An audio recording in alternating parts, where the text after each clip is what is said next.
This is St. Louis Cardinals baseball.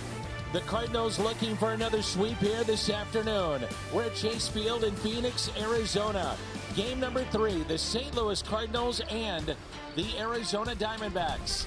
And welcome to the broadcast booth. That's Brad Thompson. I'm Dan McLaughlin. Jim Hayes is with us as well. Last night had a little bit of everything. It had a win, and it had a lot of fun. It was a blast. It really was. And we got a chance to see history in that ball game. Saw some individuals do some big things. Numbers 691 and 692 for Albert. And look at what the Cardinals have been doing in the month of August. They're scoring runs. The starting pitching, boy, has that been good. They're playing great defense. That's a recipe for success. Well, we heard from Lars Nootbaar on the pregame show with Jim. He's providing energy and excitement. Paul DeYoung, the grand slam. And then the topper, how about Goldie? Back in Phoenix, Arizona. RBI number 100.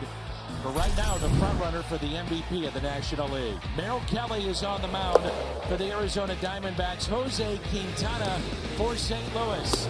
Diamondbacks, Cardinals. Game 3 coming up on Bally Sports. Regular season games of the season. History, excitement, smiles, defense, and fun. Most importantly, a win. Game 3 comes your way next.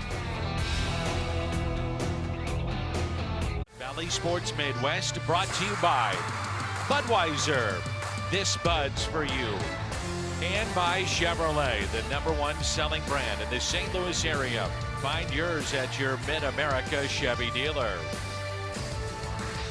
Wrap up the season series with the Diamondbacks. And just moments ago, Albert Pujols, Yadier Molina were given parting gifts for their retirement upcoming. And with Jim Hayes, Brad Thompson, I'm Dan McLaughlin. The Cardinals with an exciting win last night.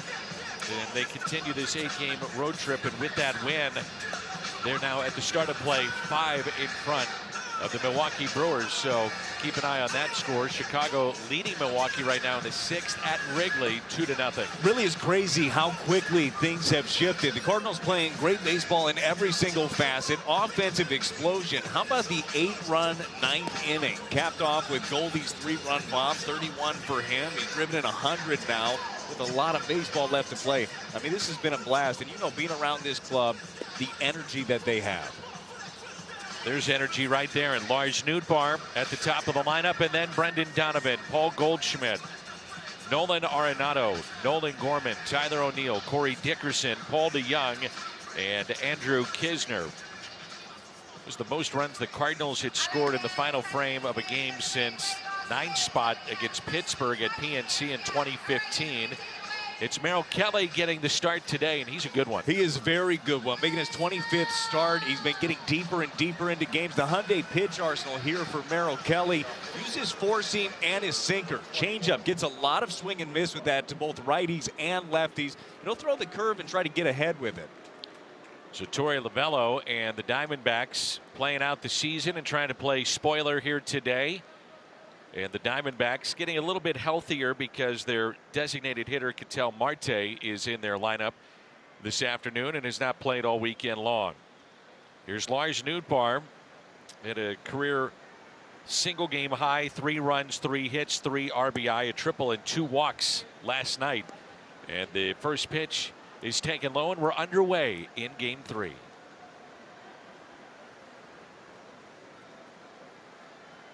Nootbaar in right field. And the next is off the plate. C.B. Buckner calling the balls and strikes. Alex Tassi down at first. Stu Sherwater is at second. Jeff Nelson is at third. And the 2-0 pitch. Nootbaar, good rip, and it's fouled back. You got to love the versatility of Lars Nootbaar. He's hitting in the 9-hole last night, as you mentioned, on base 5 times, now leading off. And that's kind of been the recipe here for Ollie Marmol. Against the righties, he's going to be leading off. Donovan's been batting second, and got a couple of guys that can really set the table for the big boys. The 2-1. And that's low, 3-1. Merrill Kelly, another one of those guys that had to go to the KBO to figure it all out, and he did. He's really learned how to pitch. And right now, I mean, he's going through a run of locating as well as he ever has in his career. with all of his pitches. 3-1 pitch. Nootbaar drills it into right, lead off, bomb! 1-0, thanks to Noot.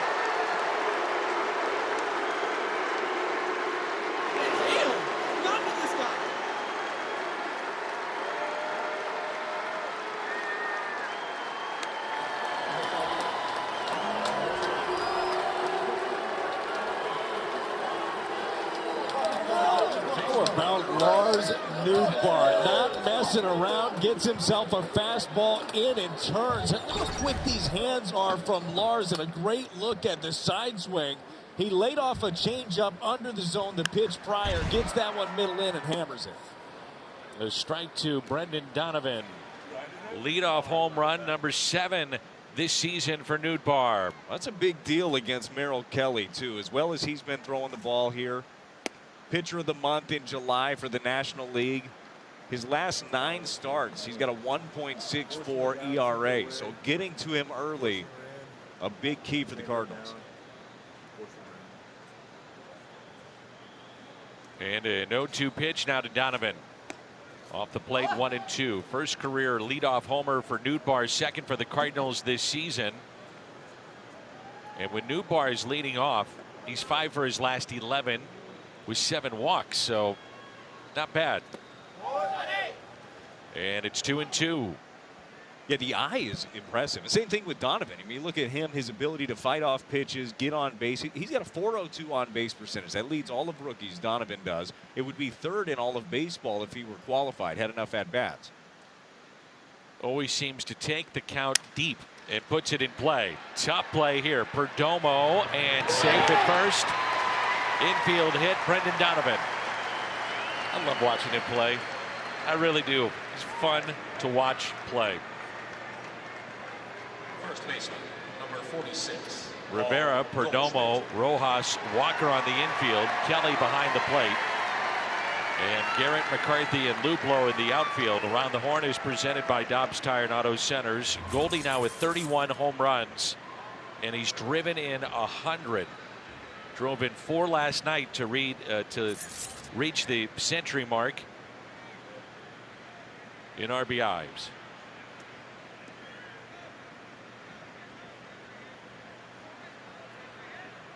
Three hits in his last 3 games each. He's put up those numbers. There's still 43 games left. Right. I mean, there's so much time for him to do more damage. And a check on Donovan. 2 stolen bases for Brendan Donovan so far this year. That home run last night, too, was so impressive. He knew in the situation, 3-2 count, he sat on the mound. He knew he was going to stay away from him. He did. Good fastball away. Just let it travel and drove it that way. We know what kind of pull power he has, but his ability to go to the opposite field has been huge. Ripped right center and down. Donovan to second, and he'll stop there. 3 consecutive hits for the Cardinals to begin this game. Goldie came in hitting .341. Well, there's some guys that you can miss to, and you can miss down the middle. Goldie is not one of those guys. This is a sinker that just ends up center cut and drives it into center. A few years ago, that's bouncing over McCarthy's head with the turf that they had here at this ballpark. And now it's Nolan Arenado. Made just an incredible defensive play. And we asked Ollie before the game, where does that one rank for you? He said it's the best. And it was the best because of how he had to get his body in position to make the throw on the bare hand. He said it was just incredible. Well, you got a speedy runner, too. Everything about it had to be perfect. Arenado, a little flare out to center and a base hit. Charging McCarthy. Donovan being waved home. Throw to the plate is cut off, and it's 2-0 Cardinals. 4 consecutive hits to begin the game. Arenado drives in his 79th.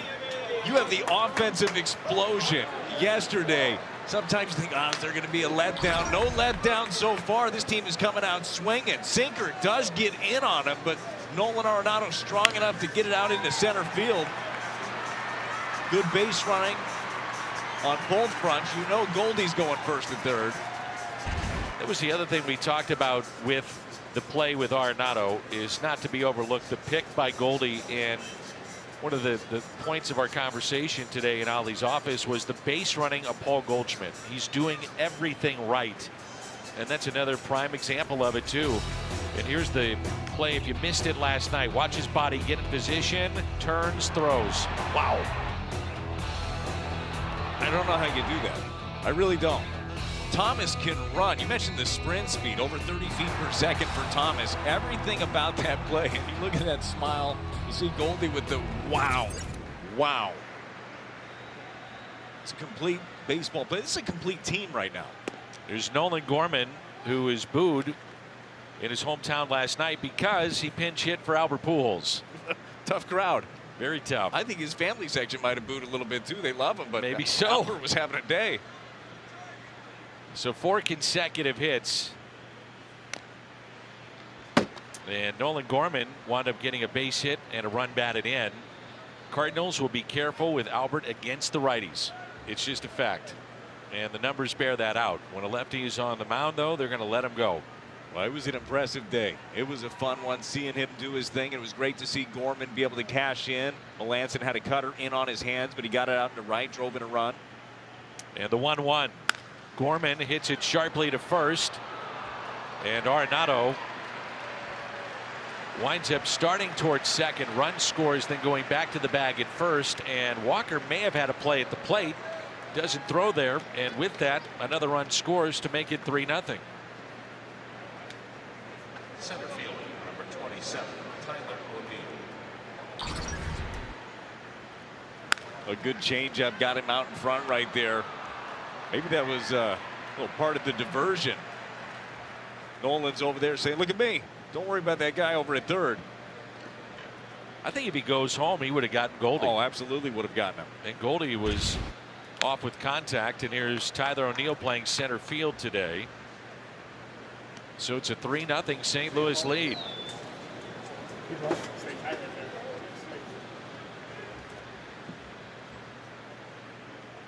Again, good base running by Goldschmidt to score the run. Took a chance and it paid off. O'Neill with 7 home runs and he's driven in 41.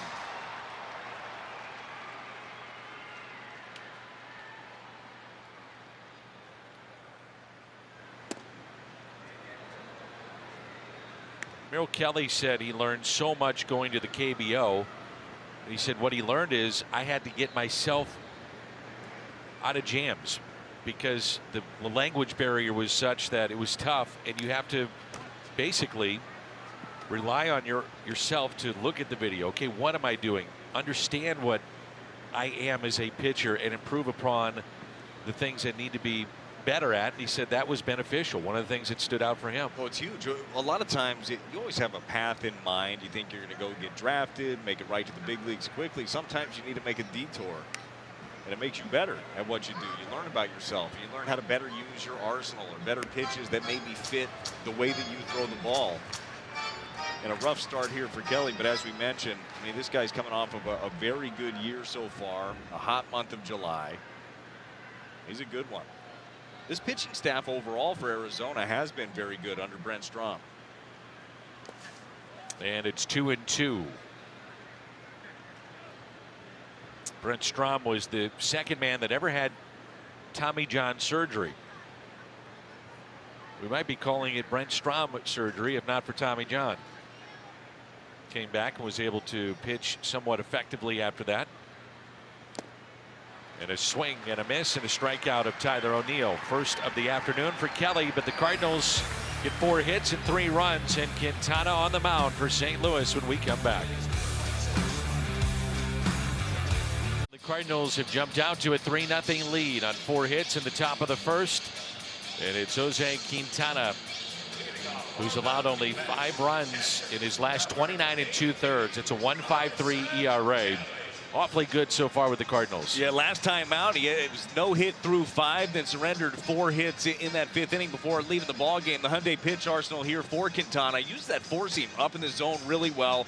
The curveball, a lot of swing and miss with this. We've seen the changeup be used a little bit less, but it's effective. It keeps hitters off balance and really does the fastball plays off of it well. So Carson Kelly at the top of the lineup for the Diamondbacks. Drove in 3 last night. The former Cardinal hitting .227, 6 home runs, and he's driven in 24. Cardinals have a shift on the left side. And the first pitch, fastball taken low and away. And the rest of Torey Lovullo's lineup: Rivera, then Marte, switch hitter, Walker, Garrett, Rojas, Luplow, McCarthy, and Perdomo. Quintana now wearing number 62. Switch numbers. Standard for him. More than that most of his career. And a grounder left side, deep in the hole. DeYoung, and he makes the play.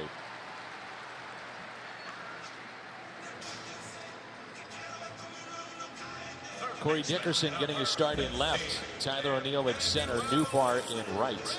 Round the horn presented by Dobbs Tire and Auto Centers. Donovan, DeYoung, Gorman, and Goldie on the infield. Kisner behind the plate. Depending on how the game would have unfolded late last night, you had a couple of different guys that maybe would have been pinch hit for. One of those was DeYoung, and he wound up hitting that grand slam.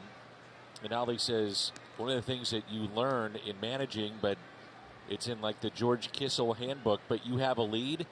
That's the one thing you can control. You have a lead. You put your best defense out there. That's going to keep your lead, give you the best chance to do it. And the Cardinals have felt that DeYoung has played very, very well defensively. Well, he has been solid, and he needed that. I mean, as you mentioned, he snapped an 0 for 20 skid, a bunch of punch outs during that, but all it takes is one swing of the bat. You know how impactful he can be. Inside corner and a strike, 2-1. Emmanuel Rivera picked up from Kansas City for Luke Weaver. Luke was in the Goldie trade and is reunited with Mike Matheny. Cardinals have no errors in their last 8 games. The 2-1 pitch. Well, a couple of things that you know Jose Quintana likes about being in St. Louis. One is that defense that you just mentioned. I mean, a little bit different than the Pirates are rolling out on a given day. And 2 is the run support. I mean, this is a guy that got some of the lowest run support in the game of baseball. And now you put him here in this lineup that could put up runs in a hurry. And a line drive, base hit into center. Well, the Cardinals now with 84 first inning runs. Second in baseball, just 1 back of the Dodgers. 85. So important to grab an early lead if you can. Yeah, it is. It is. Yeah, you just want to be able to set the tempo, especially after an emotional game like they had last night. It's great to be able to come right back into it and get to work. What's impressed you the most about Quintana? Well, first of all, I like his poise out there. He works quick. He's just, you can tell by the look on his face, like he's just ready to rock all the time. But his misses are on the corners. Like, he very rarely misses down the middle. He just knows how to pitch, and he's a competitor. And you think about this, this is a guy that's been in the league almost 10 years now. He's only had 1 opportunity to pitch in the postseason. You know he wants that. Like, he was trying to reestablish his market this year. He did that, and he finds himself on a winner. You know he's ready to roll. And it's down and in. 2 balls and no strikes on Marte. Cardinals will have their other pickup at the trade deadline. Jordan Montgomery going tomorrow at Wrigley. Drew Smiley, the lefty for the Cubs. It'll be a little interesting in this one, too, to see how Jose Quintana and Andrew Kisner work together. This is the first time that Kisner is catching him. All previous 3 starts has been with Yadier Molina. And a line drive into right, base hit.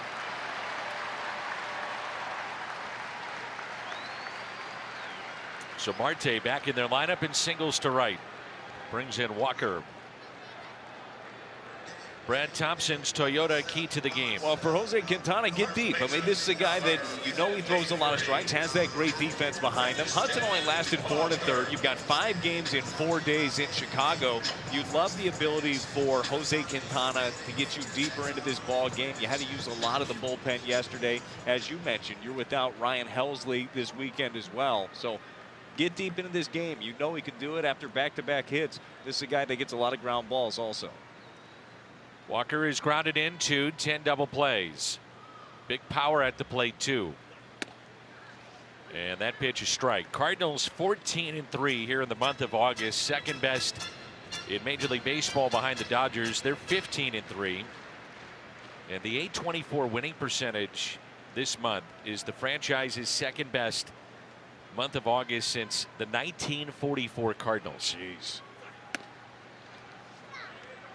That's how things are going. It is. And again, we saw it yesterday in a ball game where your starter didn't get you deep and you even ran into some troubles. Hicks had a rough one. You figure out different ways to win. Sometimes you have to win a slugfest. They can do that. They can obviously win a pitcher's duel.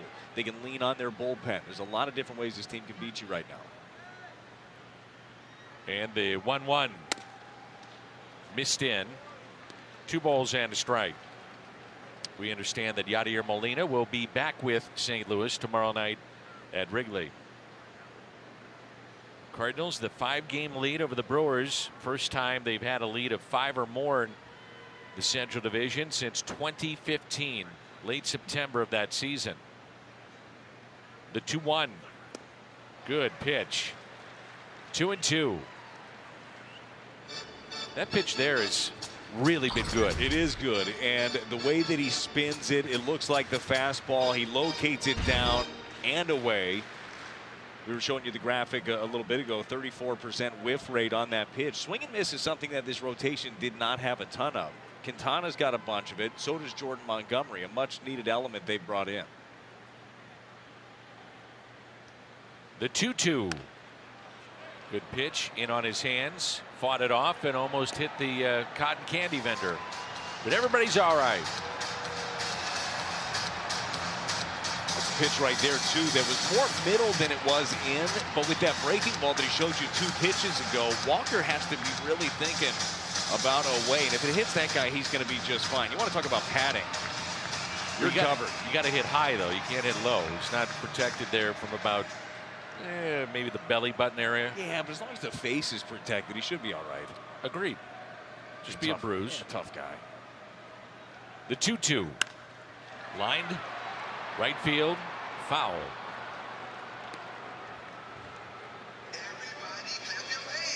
Jim will have an update on Jack Flaherty coming up in our telecast. Making his 3rd injury rehab start with Double-A Springfield. They're at Hammons Field today. Supposed to throw around 65 to 70 pitches, and then you'd have one more start, and then at that point, decision time.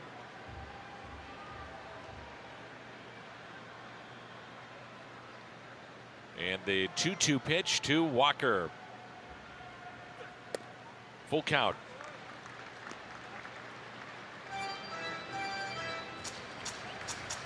Runner at first is Marte. He's single to right.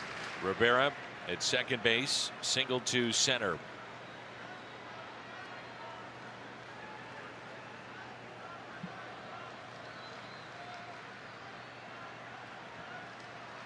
The 3-2.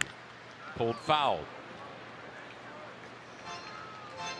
Well, I love Quintana's ability to throw that breaking ball in any count. Not worried to throw it 3-1, 3-2. Can get a lot of ground balls with that pitch as well.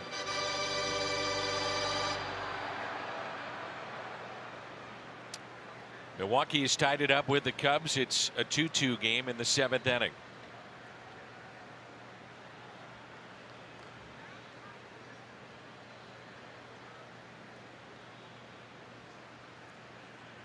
The 3-2 pitch again. Walker breaks his bat. Softly hit on a hop. Step on the bag. Gorman fires. It's 2. It's a double play.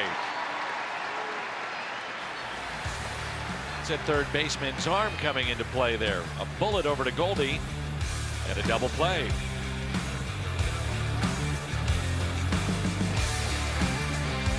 injury report. Jack Flaherty today with Double-A Springfield. 4 innings, 4 hits, gave up a run, walked 1, struck out 7. Ollie telling us the reports prior to this start have been really good because velocity's starting to get back up there. You can see it right there. Yeah. That jump, that life on that fastball. So that is great news to see that. And it's even better news, as we've talked about a bit, with picking up Quintana and Montgomery. It becomes, I don't even want to call it a luxury item because it's something you'd love to get back and could be a big impact for you. But you don't have to force it. You don't have to say, okay, well, we saw that. That was really good. Let's bring him back soon. You don't need to do that. And the first pitch taken high by Dickerson. You just saw Ollie, by the way, with kind of a note card there. And he's got notes on the front and the back. As Dickerson grounds it to the second baseman, Rojas. And he'll make notes throughout the game. And he's doing it right now. But one of the things that he'll do is on the front, a lot of times it'll be things that he's thinking about that may be addressed in the postgame.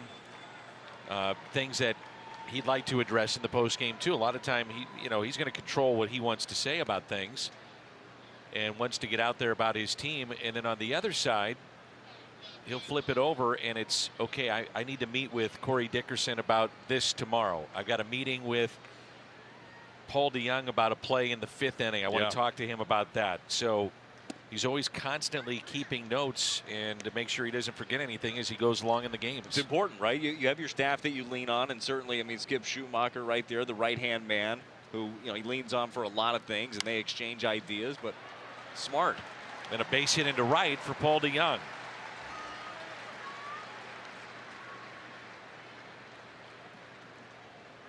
Can't imagine all the different things that go through his mind of scenarios unfolding, and he knows his team better than anybody else. Who's available, who's not, how they feel after the first inning, whatever.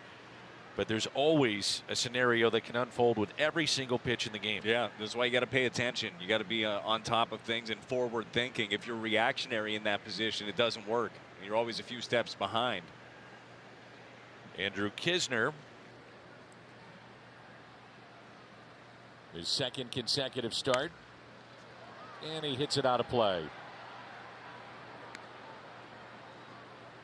Kiz had himself a couple of hits last night, including a double, scored 3 times. Nice night at the plate.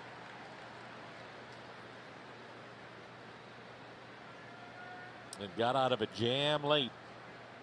Got a 1-run game when the Cardinals seemed to be in control, and then they exploded for the 8 in the 9th inning. Well, it was a really nice job by Giovanni Gallegos coming into that ball game and slowing it down. And the assumption would be then that he's available to go today as well. 1 ball and 1 strike. Cardinals have won 6 in a row. 1 shy of their season high 7 games. They've opened up a nice lead and a season high 17 games above 500. And DeYoung back in safely. I'll tell you something I was impressed with, somebody I was impressed with yesterday, and maybe a lot of fans after the Cardinals put up that 8 spot in the 9th, maybe they went to sleep. Jojo Romero looked good. Yep. Lefty that they got for Edmundo Sosa in the trade with the Phillies comes in the 9th. He punches out 2, throwing 97, 98. Good breaking ball, good changeup as well. Back to Kelly. Double play. Yes. But Rojas, some nifty footwork there at the bag at second. Well done. So they turn 2 in the second double play turned by the Diamondbacks. $99 and watch all out-of-market regular season games live or on demand, plus MLB Big Inning, Blackout, and other restrictions apply. Visit MLB.tv for details. 3-0 our scores. We move to the home half of the second. Stone Garrett, Josh Rojas, and Jordan Luplow.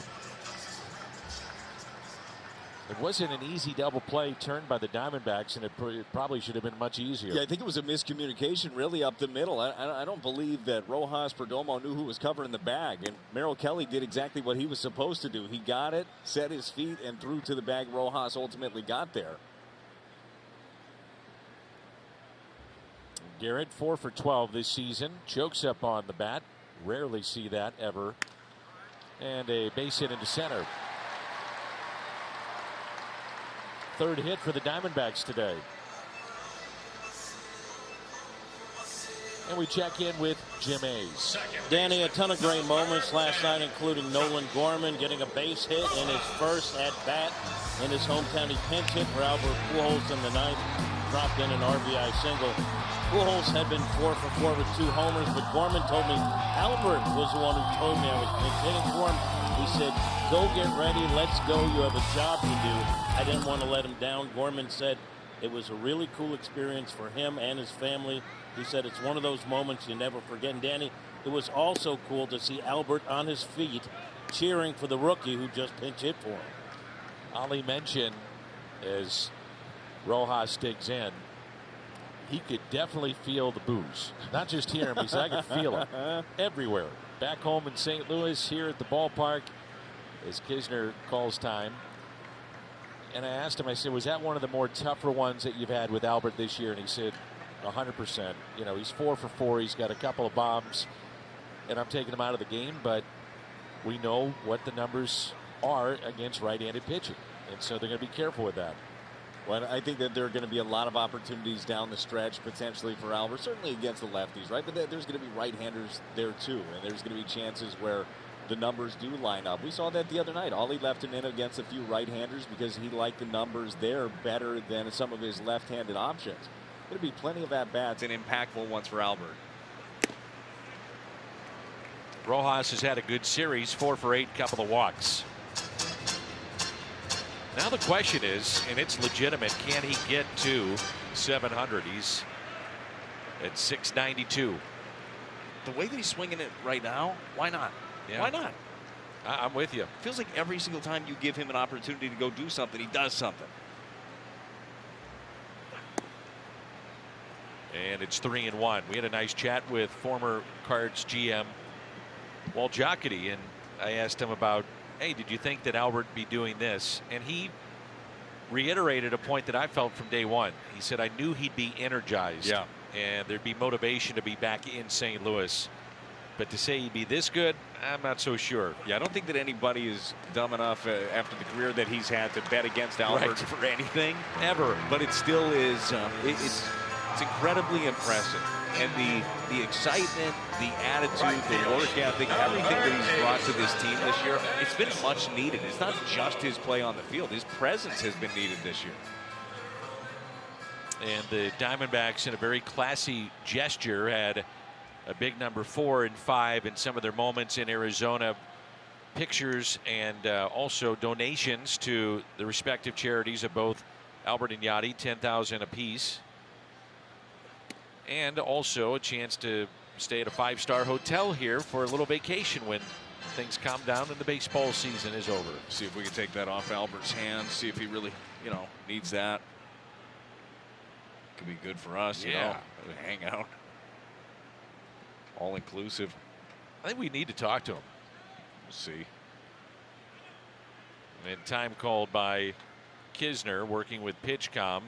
And I think the bench was giving it a little bit there to CB Buckner, and well, only because it was a strike. Yeah, well, it happens. Here's a 1-0 pitch. It is something with Jose Quintana on the mound. He's going to need that strike on the inner half. He does a really good job of keeping the right-handed hitters honest by being able to locate that fastball. He can locate it for a strike. He can also throw it in off for effect. But he uses that side of the plate a lot. Going to need to get the calls. It's his third 2-ball, no-strike count. He's got a 2-1 count and 3 3-ball counts. So not quite as sharp as we've seen him before, but that could change as we move along this afternoon. 2-1 the count. Had really good crowds here in Arizona for games 1 and 2. A little bit smaller here today, but still not bad. And Quintana already at 30 pitches. The 2-1. Tapped foul. 2-2.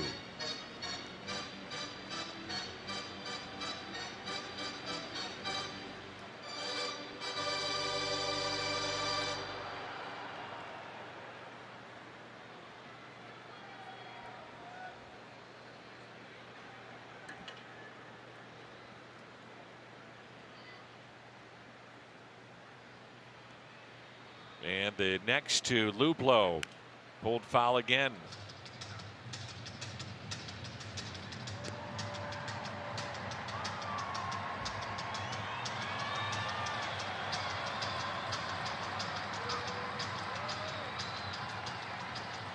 I like the idea of continuing to go in there against Luplow. He's not going to be able to get to that fastball. You got a good chance of getting your ground ball or him swinging through it.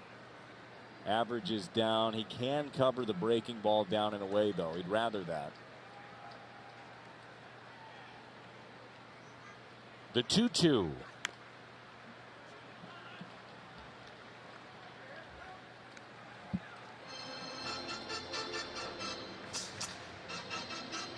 Walt was saying he wanted to see Albert one more time, and Adam Wainwright, he said he may come back to St. Louis. Check out a game before it's all said and done. Well, you know, it's exciting for Walt. I mean, Walt orchestrated this. Certainly Wainwright, the trade. And a strikeout, or did he get a piece? He's staying in there, and Quintana saying, now wait a minute, thought I struck him out.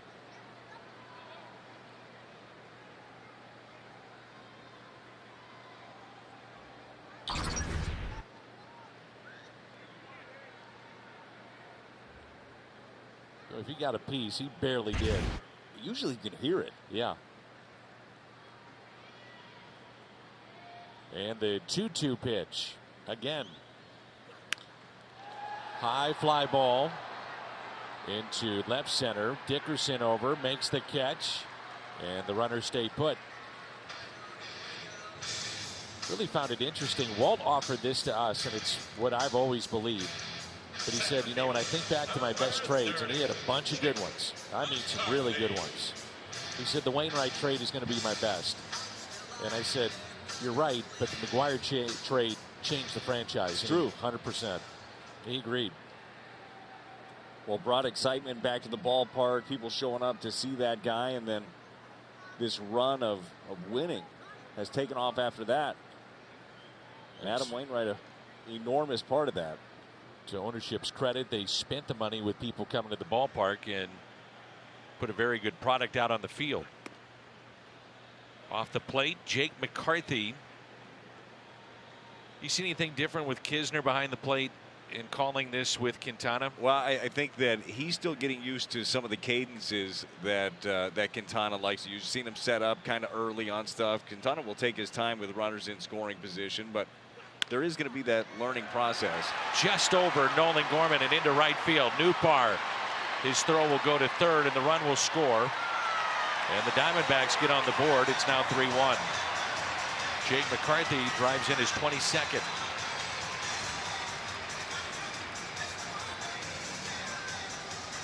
It's really not a bad pitch by Quintana. It's elevated a bit, but it's inner half. Just a nice job and barely out of the reach of Gorman.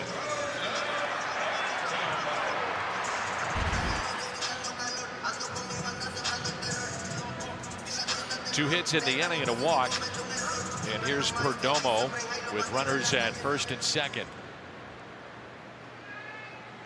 Switch hitter that's batting 190.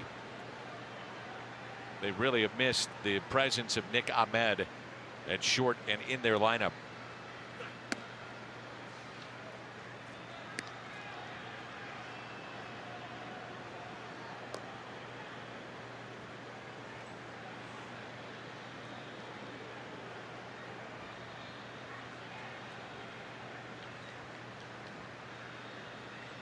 And the 1-0 pitch by Quintana. Fastball, then a strike. It's the kind of guy I'm not sure I'm messing around with much. I mean, I'm going right at him. I would agree. I would agree, especially with that fastball. We've seen it from the left side, the ability to get in on him. You can do the same when he's hitting from the right side against the lefty.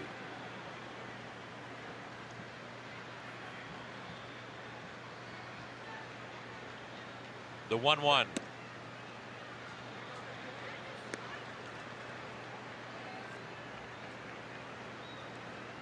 Two balls and a strike. And the pitch count getting up there already. We're only in the second inning, and 40 for Quintana. We were talking about the key to the game here for the Cardinals. It is Quintana getting deeper into this one. He's going to have to start being efficient quickly. The 2-1 pitch. A little bit low. 3-1.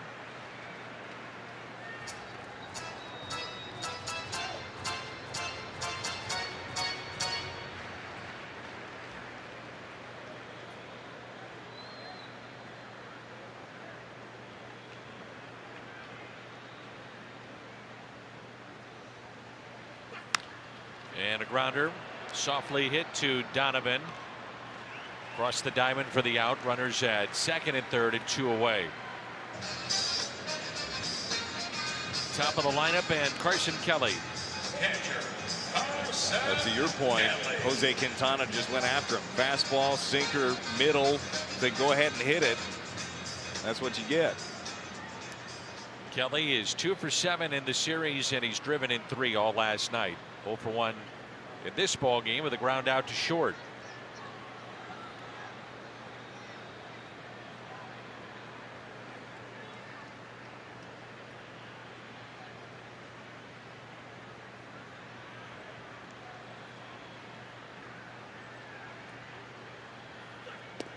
And the first pitch taken down.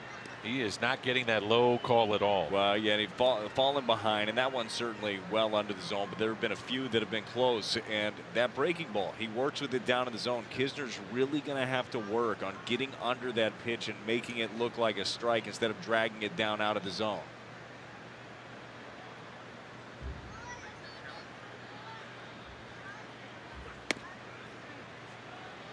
Missed in, and it's 2 balls and no strikes.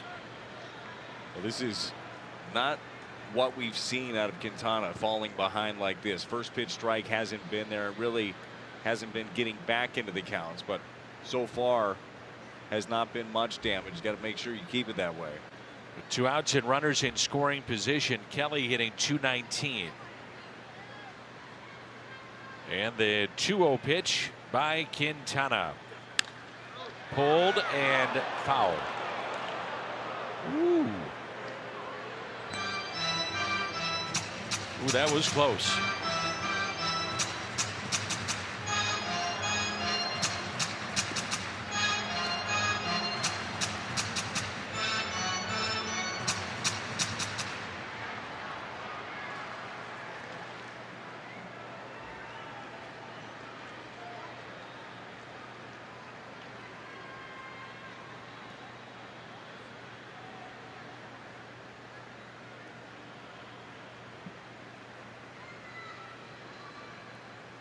The 2-1 pitch. Quintana has just had 2 first pitch strikes here this afternoon. Yeah, 2 of 10. We've seen him coming into action today. He was 61% first pitch strike. That was just a tick under the average, but does a really good job of the second and third pitch. Just falling behind here. 2 walks in the inning. And the base is loaded for Rivera, and here comes Mike Maddox.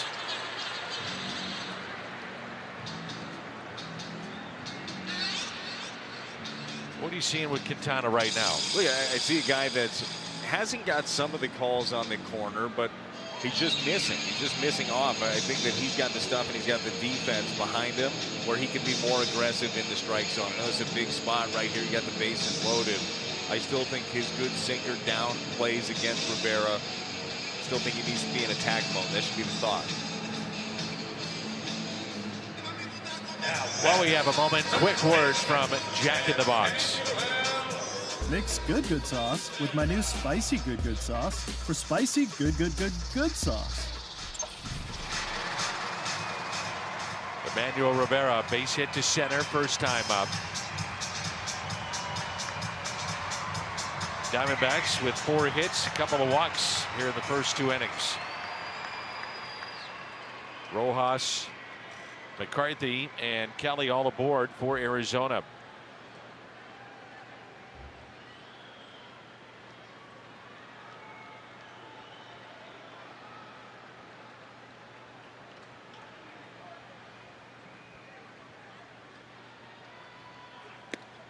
And there's strike one.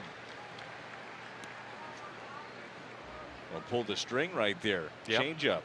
Might be the first one he's thrown all game.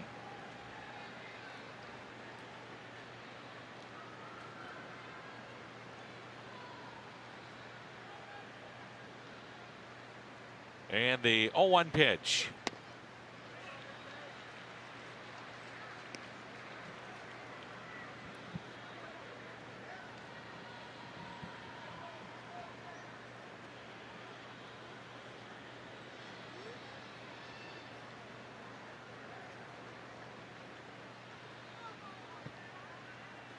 The 1-1.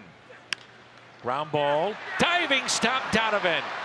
Fires and not in time, and they throw it away. 2 runs will score, and the game is tied 3-3.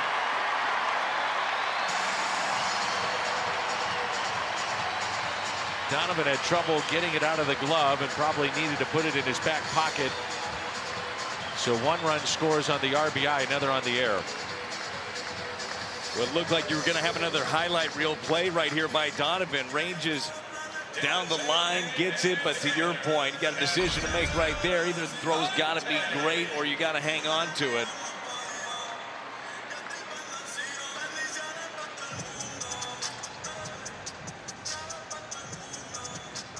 There's a hop right there, too. It looked like it hit the corner of the turf and the dirt. Just stayed down on Goldie, expecting a bigger hop.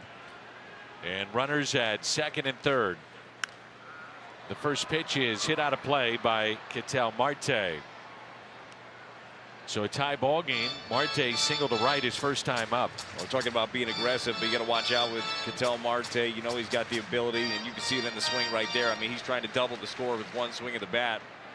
Stay down. First air by the Cardinals in 8 games. It'll be air number 6 on Donovan. And the 0-1 pitch.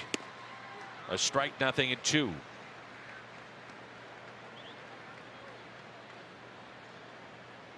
Seeing Quintana now really going with that fastball a lot here since the visit with Mike Maddox.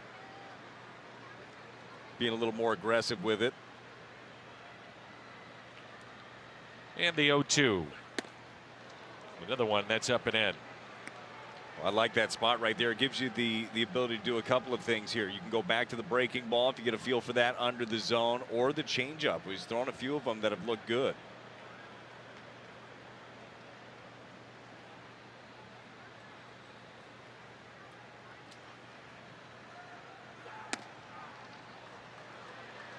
Went with the changeup just off.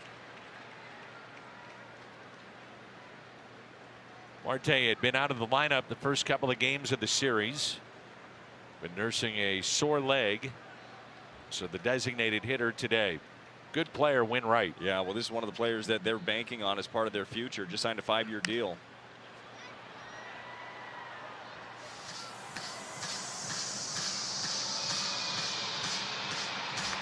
We saw him. It was 2019. He was 4th in the MVP voting. He had 32 home runs that year. Lots of doubles. A good mix of speed and power. And play a variety of positions as well. The 2-2 pitch. The high fly ball out to left. Backing up Dickerson, and he's got it. Diamondbacks tie it up, a 3 spot in the bottom of the second. Home run by Lars Nootbaar. Statcast powered by Google Cloud. The distance 398 feet, right by the pool in right center. What makes it even more impressive is that Merrill Kelly has been one of the best in baseball at limiting the long ball. And one of the bigger differences from him from last year to this year, even though last year's numbers were still fine, he's cut his home run rate over, half. He's at 0.5 home runs per 9. Last year was at 1.2. Nootbaar 6 for his last 12, 2 home runs. 6 runs batted in, but he's walked 7 times and scored 10. That's the impressive part, is the eye of a young hitter. And now showing bunt and looks at a strike. Rivera, third baseman, came in. was talking with Paul DeYoung before the game. He said, I didn't even realize last night was nearly 4 hours. He said, we were all having so much fun. Didn't feel like 4 hours. Certainly didn't. Nobody cares about length of game. Is there action? There was tons of it. There you go. The 0-1. And 1 ball and 1 strike.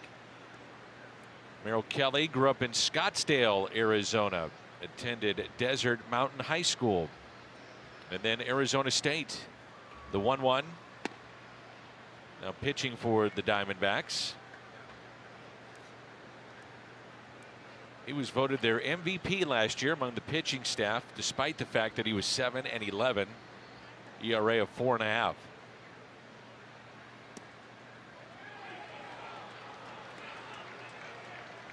And Ali is screaming from the dugout.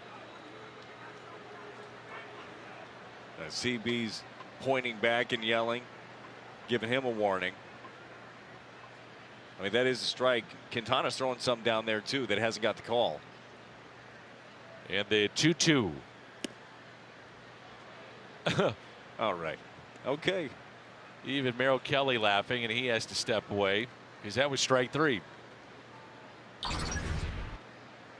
mean, that's a strike. It all comes out in the wash, right? At the end of it. This might be one of those where both sides are going to do some yelling today. Just off the plate. I was Kelly's expecting it to be a strike. Oh, Kelly's saying something to CB as well. Third baseman, Brendan Donovan.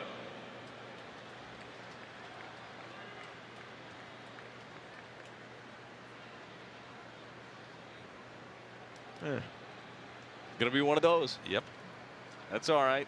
Like we talked about before, different ways to win. You figure it out. Here's Donovan, infield hit.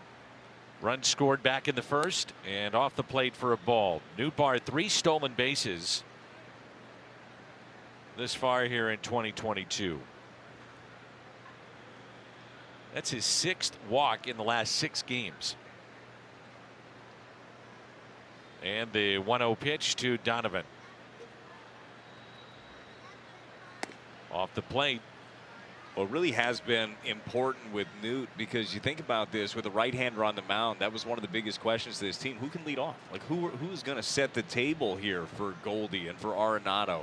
And you've seen Tommy Edman, you've seen Dylan Carlson. They've had their struggles at the top. Starting to see something solidify here with Nootbaar. And 5 hits aside in a 3-3 game here in the 3rd inning. Milwaukee in the 9th now with a 3-2 lead over the Cubs. The 2-0. Just a bit high.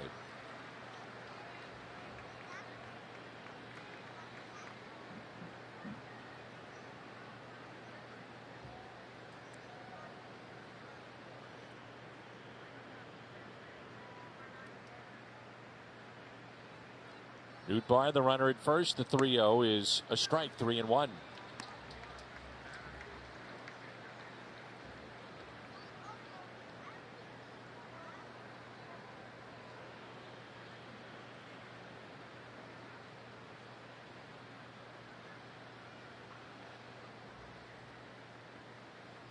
The 3-1 pitch to Donovan.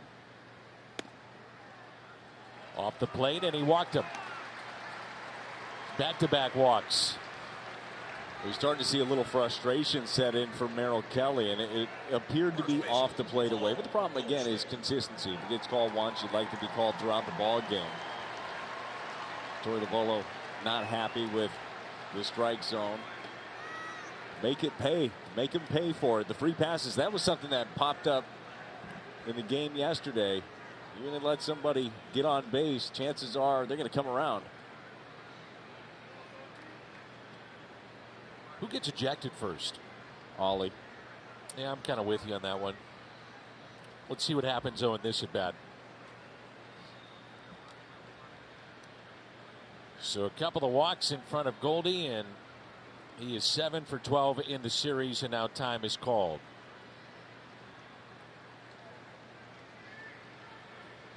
2 home runs. He's driven in 6. He has scored 4 runs. By the way, that was Donovan's 40th walk this year. 40. Young players aren't supposed to be that patient. No. And the first to Goldschmidt is swung on and popped up.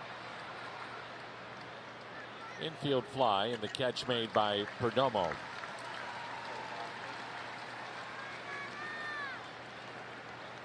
That's a big out for Merrill Kelly, and it brings in Nolan Arenado, who singled into center and brought in his 79th of the year.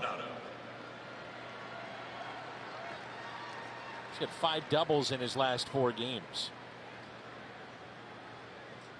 In everything, it seems like he is hitting hard. He's the outs covering. have been loud. He's covering everything. We've even seen him go the other way with the baseball, but that's a hard thing about Nolan is you've got maybe one spot where you feel comfortable putting the ball. And if you miss that spot, my goodness. Wow. That's called a strike. Arenado thought that was a ball. Brad, you win, but I agree with you. I thought it'd be Ollie too. Go pick up a lottery ticket as well. Got to tell you, partner, great call on that ejection. Some of your best work this weekend. Something you just know's coming, you know?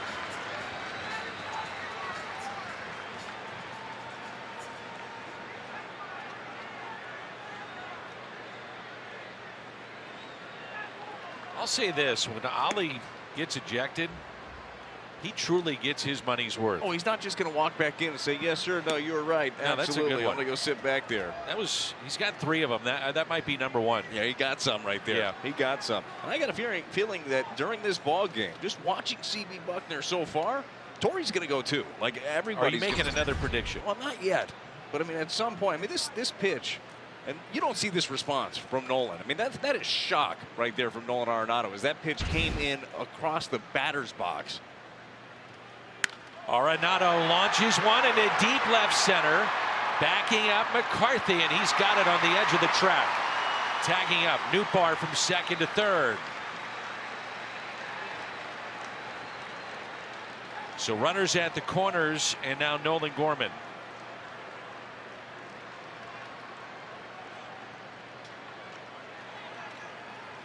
Second baseman, Nolan Gorman. Well, big spot right here. Want to be able to break this thing open. You had the lead, you gave it back. You know, Nolan Gorman's got hundreds of people here to watch him. Not getting booed for his at-bats today. That's good. He's got that going for him, which is nice. See something up. So runners at first and third. Nolan Gorman at the plate.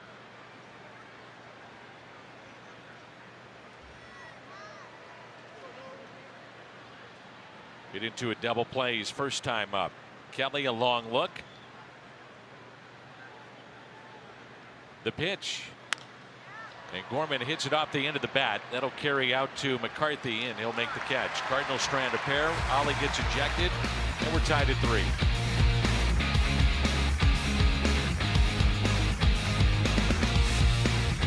Cardinal tickets, 8 or more gallons of gas at a participating station using the MyPhillips 66 app. And get up to 50% off Cardinals tickets. For more information, visit phillips66gas.com/Cardinals. Well, an opportunity here for Quintana, Dan, to reset. Pounding strike one. So far, only 4 for 12 first pitch strikes. He just has not been in command. Go right after these guys.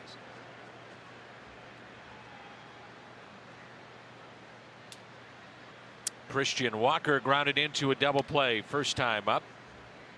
Off the plate and a ball.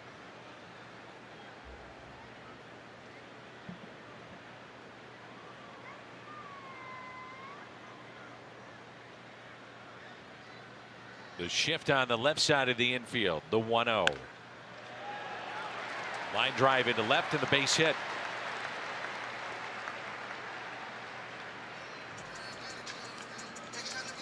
Well, first pitch ended up missing with the changeup away. This time it's the curveball. Just catches too much of the plate. I believe if you get that pitch, if you execute it down, you're in good shape. Milwaukee has extended their lead 5-2 in the ninth at Wrigley.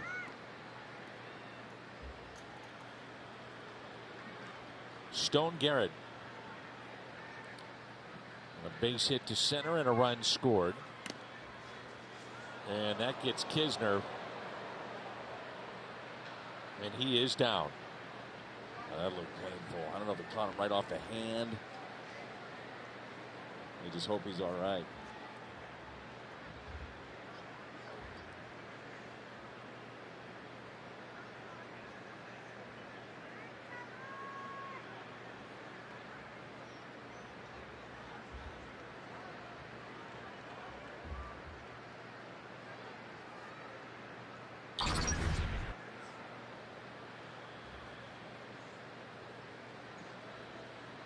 It looked like they hit him on the back of the hand, like the glove came off. It hit him right in the back of the hand. So he was anticipating where the ball was going to be, and then it got fouled. It goes up. Or did the bat get him? Yeah, the bat got him. That's what happened. Oh, my.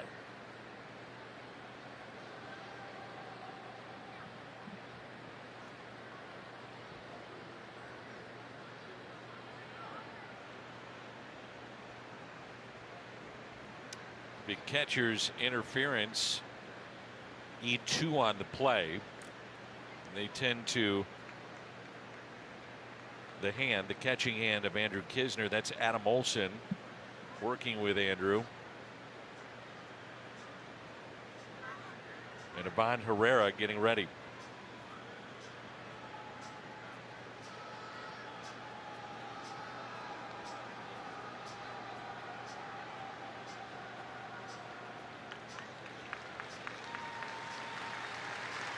See Kisner just working that hand, trying to squeeze it, get some sort of feeling there. You know, it's something too to keep an eye on throughout the game. Does it swell up? But that's a tough dude right there.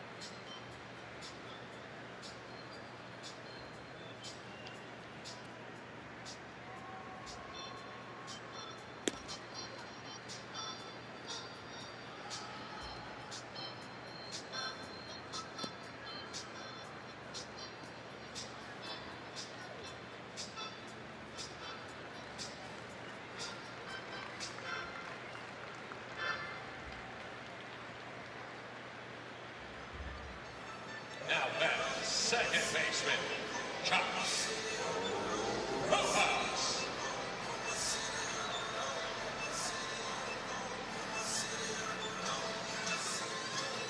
Well, this isn't exactly how Quintana wanted to start this inning. It was a single by Walker. The catcher's interference there.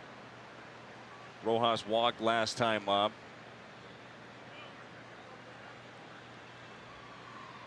And he also scored. Runners at first and second. And a ground ball, could be two. Out there, the turn, double play. Cardinals have turned two this afternoon.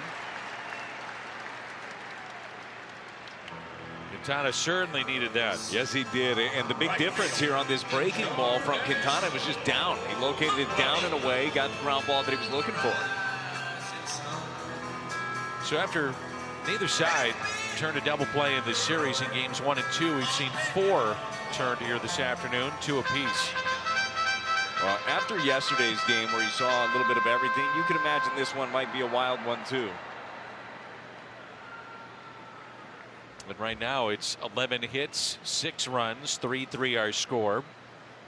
Jordan Luplow fly to left field first time up, fastball missed outside. Ali Marmol has been ejected in the ball game. I thought with that pitch, you might want to throw it there again.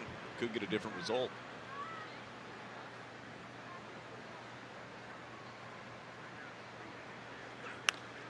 And the 1-0 fouled back. Boy, good to see that Kisner is okay. Yeah, those are scary, and it was very difficult to tell right initially what happened, but that's a full-on swing right there by Stone Garrett. They caught him in the back of the hand.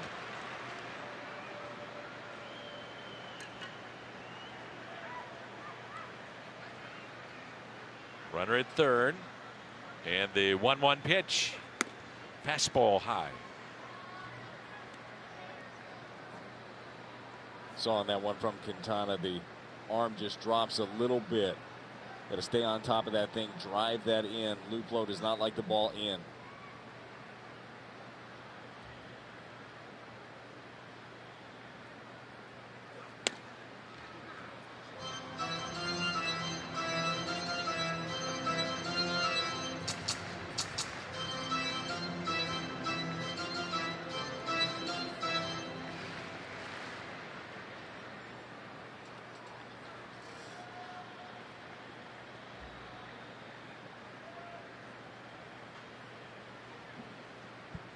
Three-one pitch and a strike. Now 3-2. That was a good spot. That right there is where Quintana's at his best. We're seeing Jordan Montgomery throw that pitch a lot too. Glove side fastballs. And he said that's something since coming over to the organization, Montgomery said that they've been calling it more. They believe that pitch is a really good one for me, and I've got the conviction to throw it. He's got the angle too at 6'6". Sure does. A lot like Steven Matz with his ability to throw it there. The Cardinals are hopeful about Matz as well. They're thinking that there's time in the season and the way that he's been progressing. We're going to see him before it's all said and done. Well, you think about the potential of being able to add him into the bullpen late. You know, that arm, you know, the fastball is already a really good one. You believe it would play a tick up in the pen. And the 3-2 pitch from Quintana. Yanked foul. All the way into the upper deck, almost halfway up there. That's all he's going to be able to do with that pitch in, though, is pull. He's not going to be able to keep that fair. Just joined us. Ali was ejected top half of this inning. Got his money's worth. Oh, did he?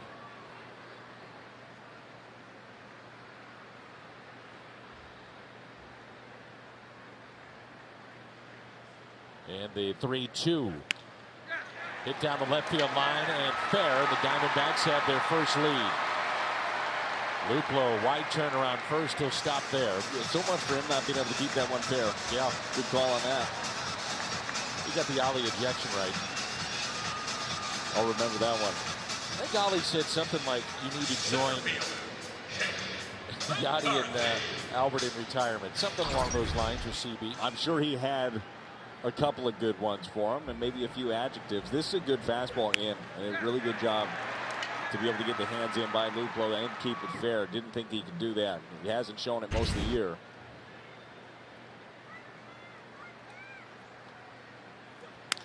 And a grounder foul by McCarthy. Cardinals jumped out to a 3-0 lead and now trail by a run. McCarthy broke his bat. And St. Louis will have O'Neill, Dickerson, and DeYoung coming up in the fourth. Little different feel to this game than the one we had last night. But that's the beauty of the sport. Every day is so much different than the next. Yeah, well, and you certainly know here with the offense of the Cardinals that it could be any time. We saw the Cardinals, the big punctuation was the 9th inning where they ended up putting up 8, but they scored in 6 of the 9 innings. I mean, they continued to add on throughout the ball game. There's your manager now. Skip Schumacher takes over. Torey Lovullo trying to figure out how both these teams are going to get through this one. And the 0-1 pitch. Now, in your experiences, when a manager gets ejected, is he still managing from his office, or is it you know what, I'm done. Well, I think that there's a lot of trust in Skip to do the job. Oh, now, I'm not saying there's not. Oh, sure. Yeah, there might be a big decision at some point where maybe somebody runs down to, hey, what do you think about this? But sometimes you hand over the keys. Said, you take it for a ride. You deal with CB. Chris Stratton is throwing in the St. Louis bullpen. It's been a struggle today for Quintana just to get through 3. He's at 70 pitches. Runner at first, and the next 2, McCarthy is way inside. And a count of 2-1. He's fallen behind basically on everybody. No, he has. You're absolutely right. And we're seeing some bigger misses from him than we've seen in his first 3 starts with the Cardinals. I mean, really, his first 3 starts, if he missed, it was barely off the edge or just under, or just above the zone. Kind of been all over the place today. And the 2-1.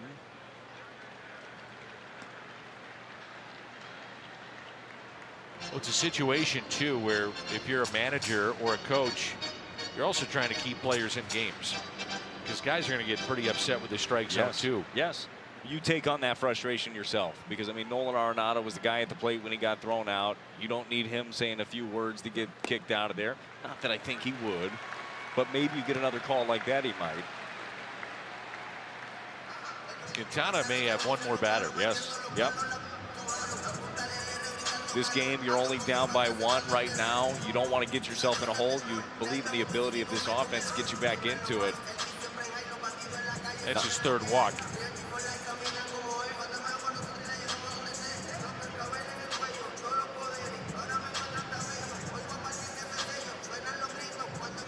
And they're going to go to Stratton here.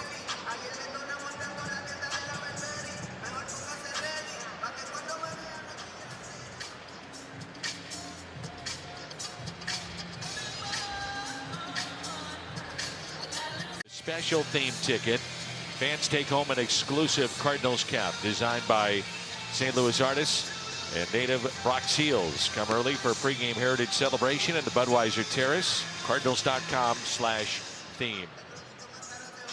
So Stratton in. Chevy called to the pen with runners at first and second. To your point, Brad, they're not going to let this thing get out of hand if they can avoid it, obviously, but they're going to Stratton early here. Yeah, sometimes you just know things aren't right, and you've seen that with Quintana through this ball game. The inability to get ahead of hitters, just continue to fall behind. They couldn't get back into count. Sometimes you got to make a move earlier than you want to. So 7 hits in 2 2/3, no strikeouts, and he walked 3. He's responsible for the 2 runners at first and second.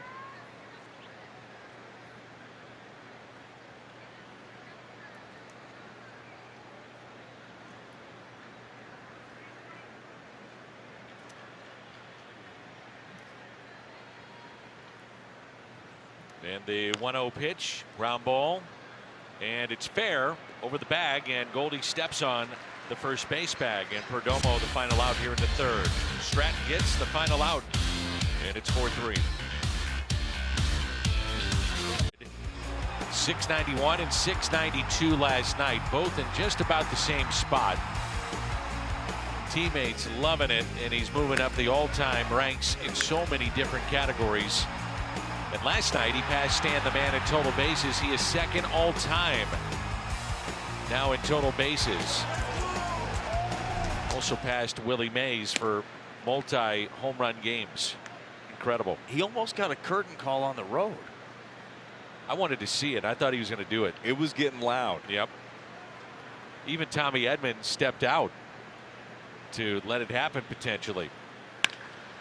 Hit sharply to short off the bat of O'Neill. Perdomo makes the play in the first out here in inning number 4. So here's what we're talking about and where he's at all time in games, runs, the homers, and how far away he is to get to that next mark in sac flies, the multi home run games, the walk-off homers. He's got 12 of those. Amazing. No, we talk about it every at bat because every at bat is historic for him. He seems to be passing somebody, whether it be Stan Musial for total bases all time, now 2nd just behind Hank Aaron.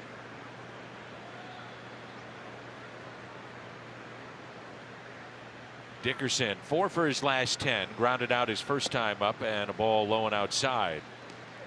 Now the Cardinals in this game are going to try to figure out how to navigate through a short start. Quintana's shortest start of the year.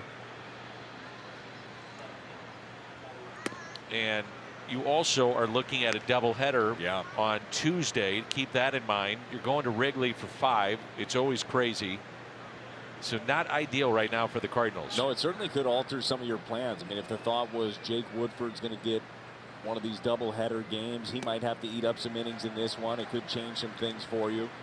But when you're in a ball game like this, that you know you have a chance to win, you adjust. I mean, that's what the Major League season is. That's why you have a staff that you lean on. That's why you have your 40-man roster that you pick pieces. You got to be able to piece it together. Miles Michaelis, we just saw him in that shot sitting next to Wainwright. Here's a 1-2 pitch. He used to leave school early or sometimes be held out being a Jupiter, Florida native so he could go watch Albert Pujols play. And now they're teammates. That's amazing. That's good parenting too. It really is. The important thing. Miles, come watch something. As Dickerson puts it in play softly to second. And on number 2 here in the 4th inning.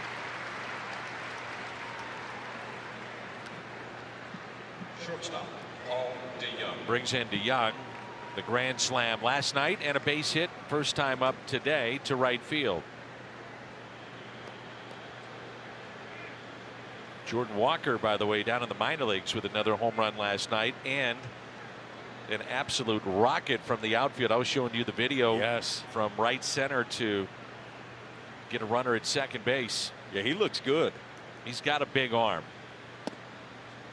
And now he's playing everywhere in the outfield. He's playing left, center, and right. And he is a natural third baseman, but there's a pretty good one here. Well, what he is also is a natural athlete. That's right. So you bounce him around, you learn all these positions, the nuances about him, and get comfortable all over the time. We're seeing that, right? We watch guys like Donovan play all over the place. Juan Yep has bounced around. He's played everywhere. Recently optioned to AAA, but certainly been a big part of things early on. Versatility is a big key. You were talking about Ketel Marte earlier, a guy that can play all over the place. As a manager, that's what you love. We're seeing that more and more, too, with lineups and how the Giants went about it last year. Dodgers have done it. I think the Cardinals are doing that now this year, too. The 2-1. A liner and caught at third by Rivera. 1-2-3 go the Cardinals. And Kelly's starting to settle in. Midway through 4, and the Diamondbacks up. Diamondbacks home half of the 4th rolls in. Arenado is your designated hitter today. Adam Wainwright on Twitter this morning said it's hard to pick a favorite play made by Nolan, but I think this is it. Just watched it over and over, amazed. The ball had to have been 30 feet in the air. Balls chopped off the plate like that have so much spin on them, it's hard to imagine somebody bare hand catching it. Continue to say, look at all the work that went into this play while it's going on. He knows the speed of the runner, exactly how much time he has. Then, because he gets his body into the correct position, he's able to throw a dart. This was art. He also followed that up by saying, I think the best part about it was seeing everybody smile. Yes. No, and Adam summed it up perfectly. It was just one of those special plays. We've seen so many different things from Nolan Arenado. You see him range into foul territory, make a circus play, dive down the line, throw from a knee, but that was just different. Well, Stratton came in with 2 runners on and 2 outs and got Perdomo, and now it's the top of the lineup for the Diamondbacks.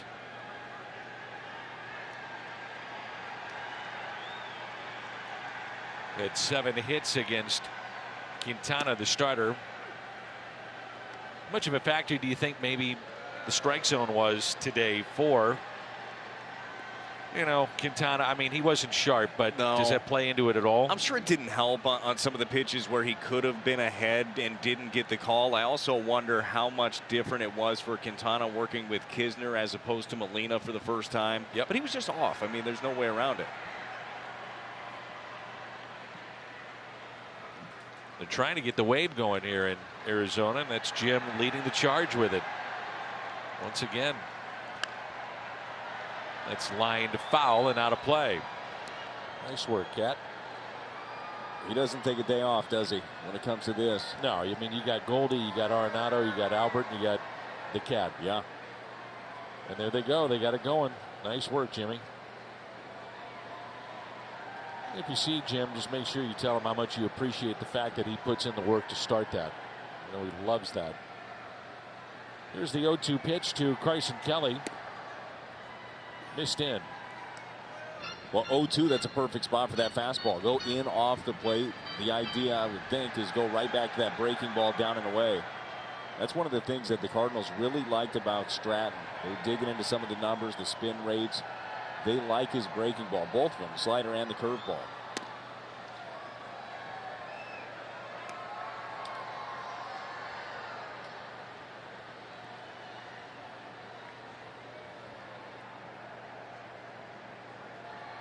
Two and two the count.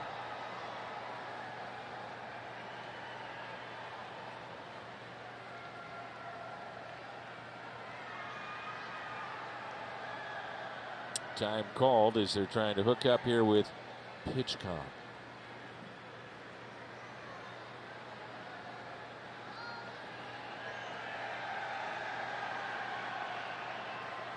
Swing and a miss, and Stratton gets a strikeout.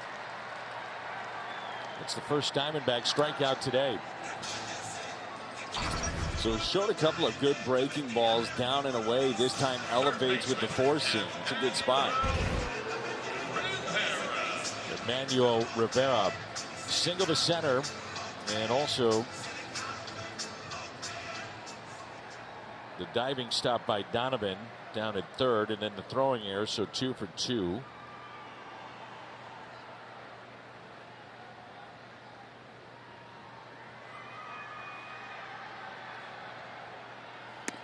Hey, correct me if I'm wrong. Alan Stout, our great producer at Bally Sports Midwest, is celebrating a birthday today. Oh, you're not wrong. It's Stouty Party Day. Yep.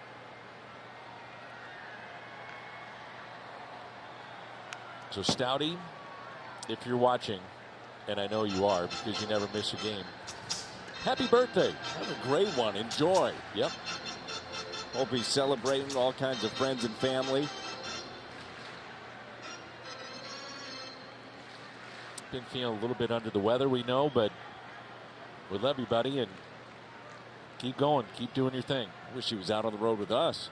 He was supposed to be, I think, coming up. I'm not sure if that's going to be still in the plans. Maybe we'll just sneak him out. We'll put him in the luggage. We could do that. Yeah, it's no big Easy. deal. Put him right in the belly of the plane. He's fun on a road trip. Oh, is he ever? You know, Stouty's got some dance moves. I've seen those. I'm sure you have. He is the best. Happy birthday, Stouty. The 1-2 lifted in the air towards the right fielder, tailing towards Nootbaar, and the catch made. And while we have a moment, quick word from Tickets for Less. Tickets for Less, for a better ticketing experience. Best seats, best prices, and no surprises at checkout.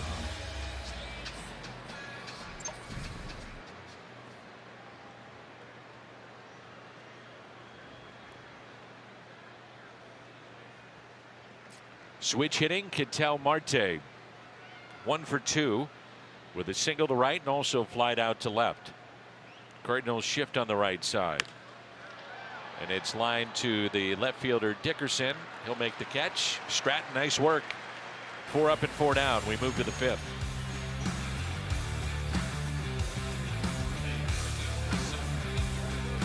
Budweiser once on tap, and we will be in the Windy City.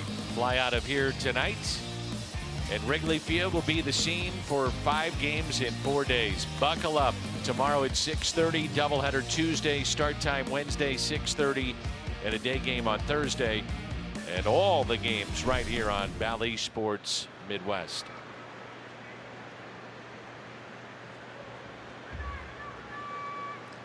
Kelly has retired 6 in a row. And here is Kisner. He's walked 2.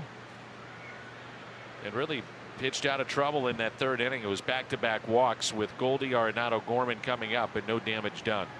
Well, when Merrill Kelly is on, he does a good job of splitting the plate in half. He's got a good cutter he can throw away. He'll sink it in. He elevates. That's something we've seen since the beginning of July. He's been spotting up with everything. He's worked ahead. Cardinals able to get to him early. Fouled back by Kisner.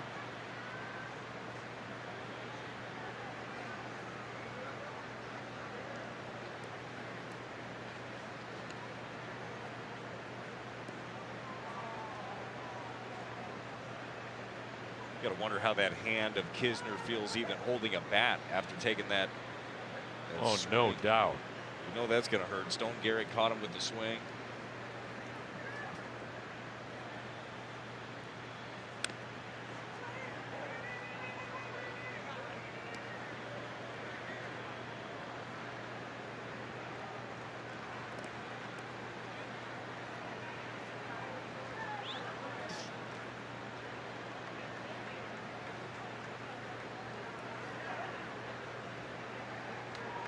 One and two the count. And a strikeout. 7 in a row set down by Kelly. Second strikeout in the game. That right there's a perfect example of what makes Kelly as effective as he is. He showed a couple of the cutters away and then runs the sinker back. Starts off the plate. The thought is it's going to stay that way. That's a really nice pitch. Milwaukee beat Chicago 5-2, so the Cardinals, as we speak, a lead of 4.5 here in the Central.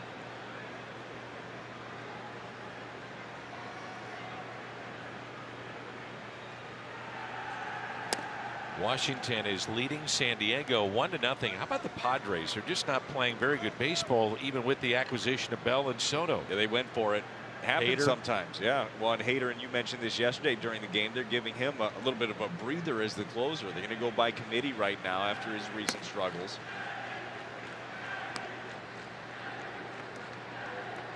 But you think the Fernando Tatis suspension has played a part into just the, we know what he brings to the lineup and being an everyday player, but just kind of the kick in the gut for the team at that point as Nootbaar is retired? I think a lot. I really do, because you go out and you acquire Soto and Bell and Hader, and you say, man, these are all huge pieces, and we're getting Fernando back. We're getting it all, and then you don't get him. And then you have the media storm of every single day being asked about him. That's a distraction as well. I think it takes its toll. I agree. There's Donovan.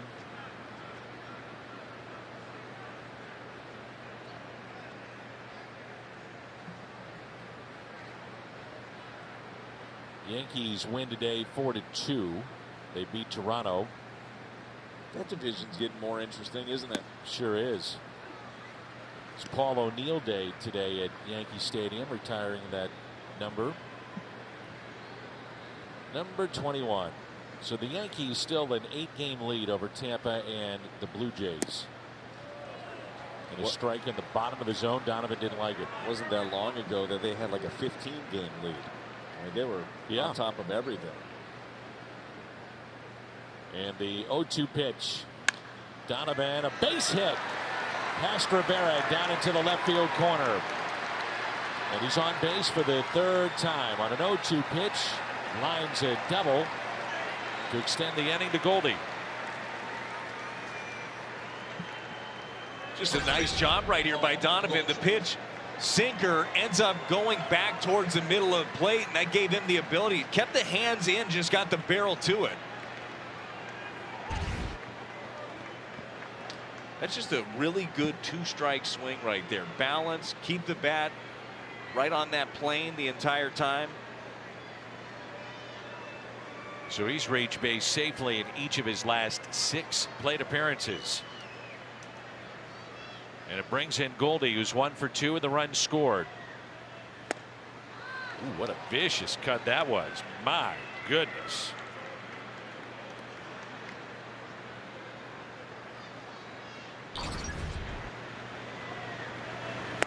Ooh. You don't see him come out of the shoes that often like that. No. Runner at second, Donovan, and an 0-1 pitch to Goldie. 0-2.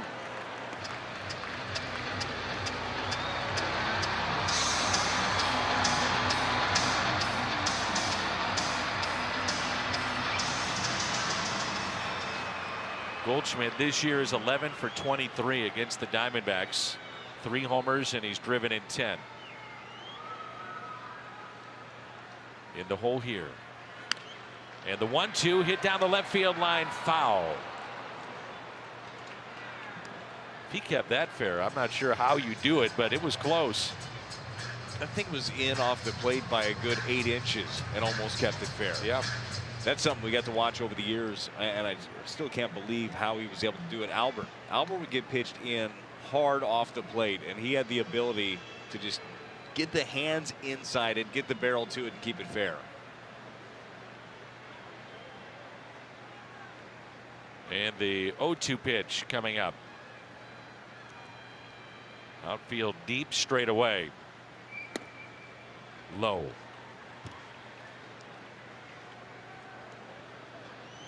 One ball, 2 strikes. That's the thing with a guy like Paul Goldschmidt up. You're ahead, but you never feel like you're in the driver's seat, even when you've got 2 strikes on him, because he covers everything so well. We've seen him, especially late in counts. He has no problem driving the ball to right field.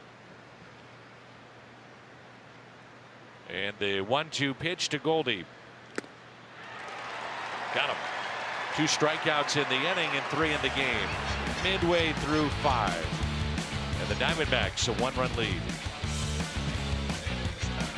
11 at the end of May. Since July 5th, he's batting .326 with a .452 on base percentage and a .584 slug, not counting today. He told me rolling over was never an option. I kept thinking about how much fun last year was, going on a winning streak, everyone pulling for each other. I wanted to be part of that again.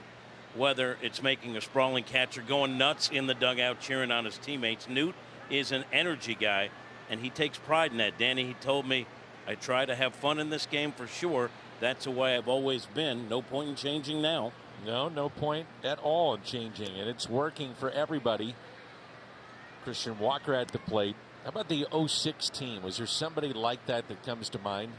Well, Dunk was a guy. Chris Duncan was a guy that had really good energy. Once the game started, I mean, he was incredibly intense, but was loose in the clubhouse and really kept, as a young guy, able to do that. And I think that's a really difficult thing as a young player, to have that personality and have a clubhouse that's okay with that too. A lot of times a young guy comes up, be seen, not heard.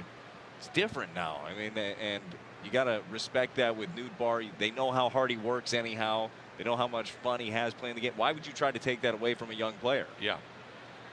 That last pitch was nasty. There's another good one. This breaking ball has been effective for Stratton today. 4 up and 4 down. 2 balls, 2 strikes on Walker. Yeah, 2 different ones. 2 pitches ago, it was the curveball, and it was a tight breaker. This one is the slider, and it's a late high spin rate.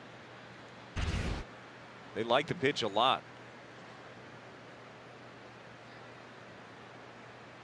And the 2-2 pitch to Walker. You guys love Sho Taguchi too. Oh, who didn't like Sho Taguchi? Sho Taguchi was a fan favorite everywhere. Yeah. I still Players have, loved him though. Yeah. I mean, they got a kick out of him. I still have a shirt that I wear oftentimes at home. It's got Sho's face on it. It just says "Kiss my Taguchi." You really do, Yeah, don't you? of course I wear it. I'll wear it to the field one day. On a hop to short, DeYoung is there. I think what needs to happen is maybe one day in your green seats we get a shot of that in action at Busch. You think so? Yeah. I'm in.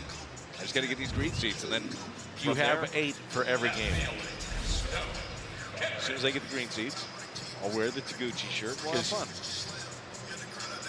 What they're already accounted for various games? Yes, from various people that have already paid for them. Is that right? They're their seats. Important people like Nelly. And so it said "Kiss David my Freese. Taguchi." Yeah, his face on the front, just big smile, like So was always smiling. Huh. And a strike to Stone Garrett. Do you like the Stone Temple Pilots? I've never been a huge Stone Temple Pilots guy. You? Yeah, I like him. His dad's name is Rock. Let me check the. It's true. And the reason he here. named him Stone is because he's a chip off the old block. Don't even look it up. I'm gonna look it up. Just don't. Just go with it. Why can't I look it up? Because there's false. a game going on. You don't have to be digging into a media guide.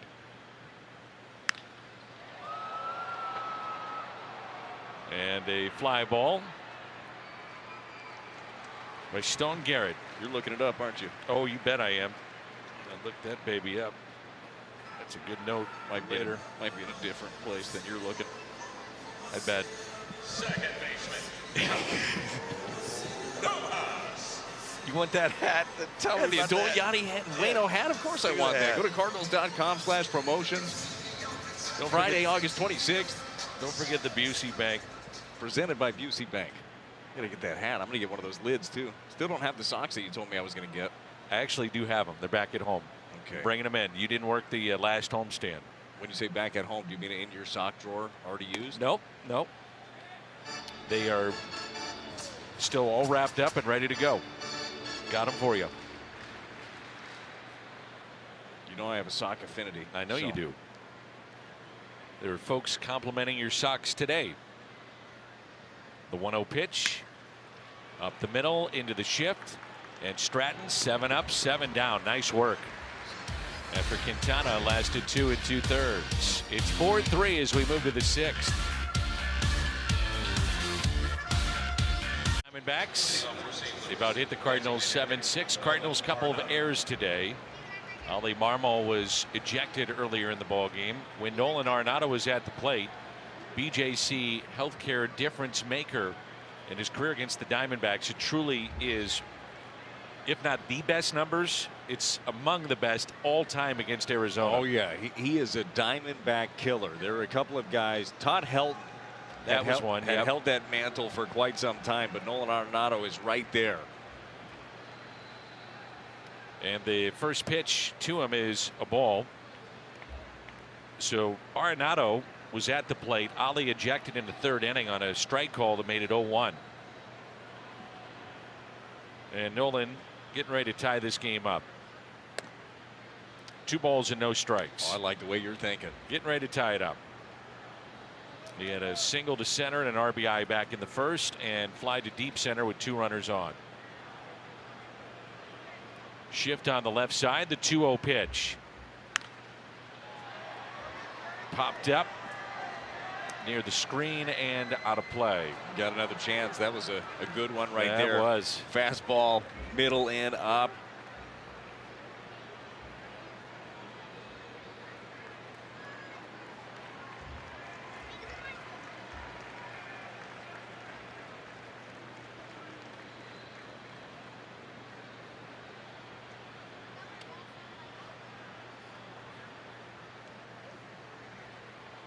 The 2-1.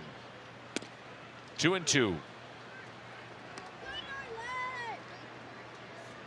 That one catches the corner down and away, but Nolan's got to be thinking about that pitch that was called in well off the plate. And at bat ago, the one that got Ali ejected, and say, I have to cover all of this. It's impossible. Yeah. And the 2-2 off the plate, 3-2. Nolan Gorman on deck.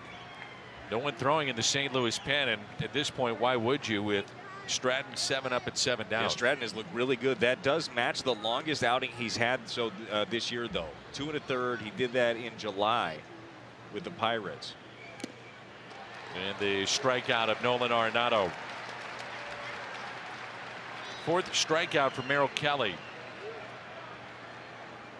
Fiesta Cardinals, presented by He Gets Us, returns to the ballpark Sunday, August 28th.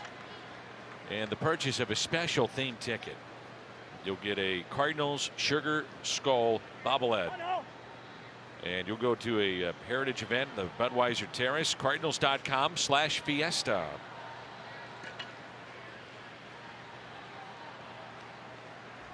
So Nolan's going to tie it, right? I was talking about this Nolan. I know you were. We're talking about Arenado. Yeah, well, you always do such a good job of setting things up early. Thank you.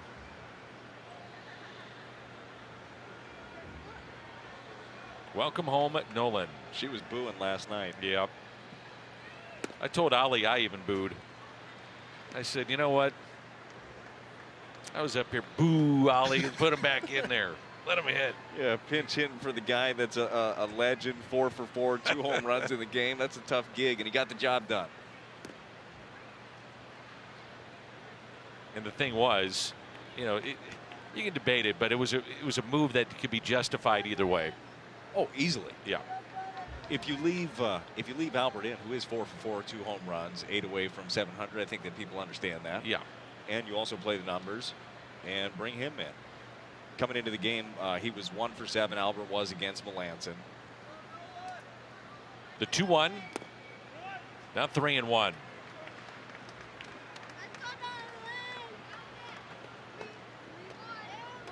Here's your count right here.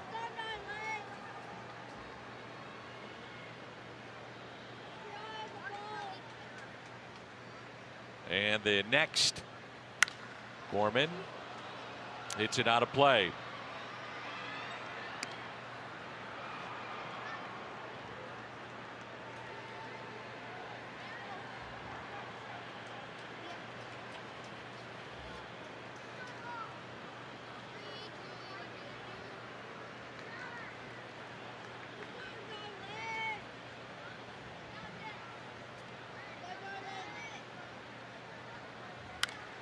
Hit out of play again.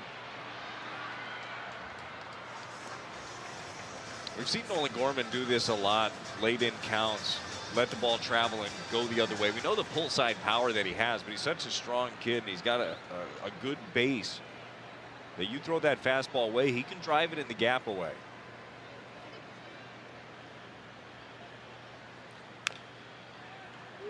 Good battle right here. Well, 3-2 change up right there. It was elevated, so he was able to foul it off.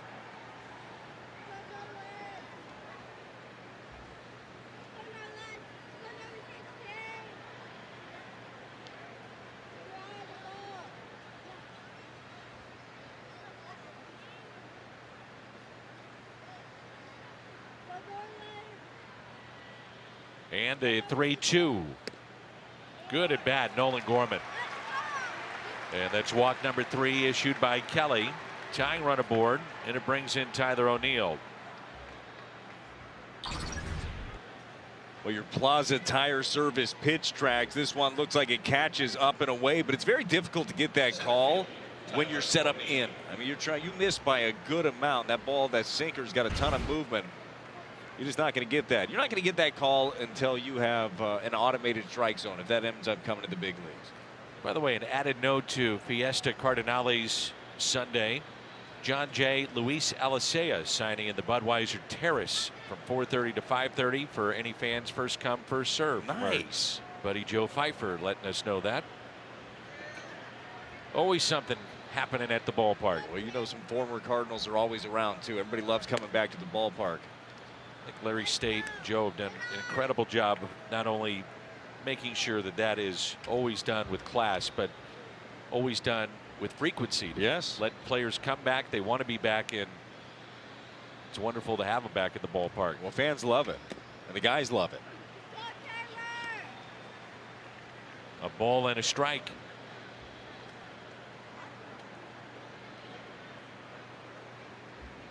Nolan Gorman, your runner at first base. O'Neill 0 for 2. He is struck out and grounded out. And the 1-1 pitch. That's hit out of play.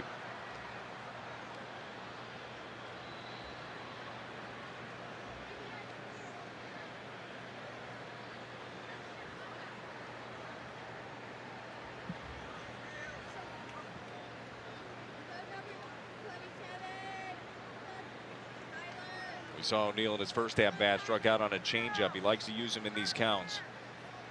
Let's see if he gets it here. Goes with the sinker.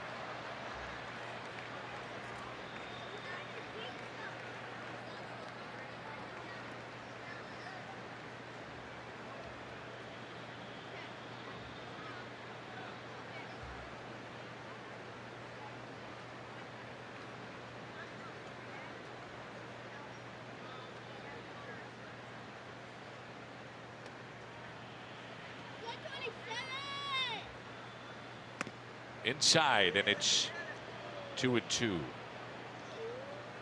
wants to say it hit him. Yeah, CB wants to give him the bag. you can go ahead and take that. Yeah. 2-strike count. Yeah, go ahead. There you go. Oh, he said he swung. He said it was a foul ball and he swung? Hold on there. We're saying he swung and it didn't hit him. What?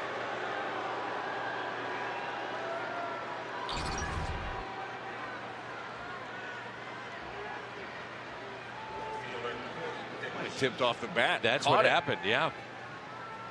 Wow. I didn't see that at all. If anything, it looked No. like it hit him. Oh, and look, far be it for me to think CB got that wrong. Nailed it.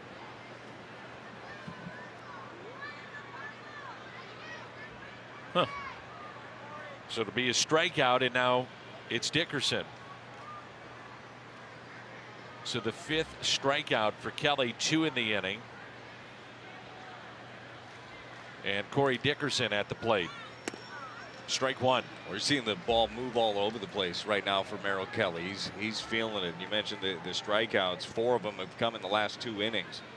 And this did not start out like a game that he was going to be getting deep into. 3 runs in the first. Nude started off with a homer.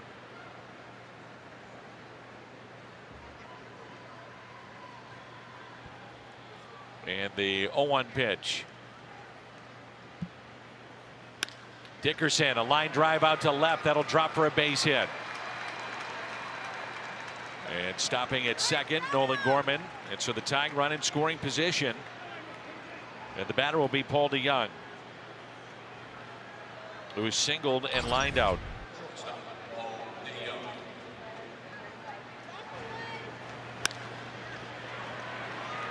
Activity now for the Diamondbacks in their pen. The lefty, Joe Mantiply, getting loose in the bullpen. And Brent Strom, the pitching coach, out to visit.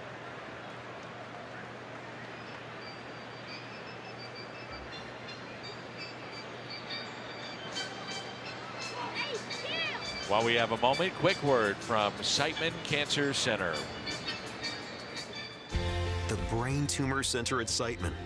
Committed to research, invested in technology, powered by Washington University physicians.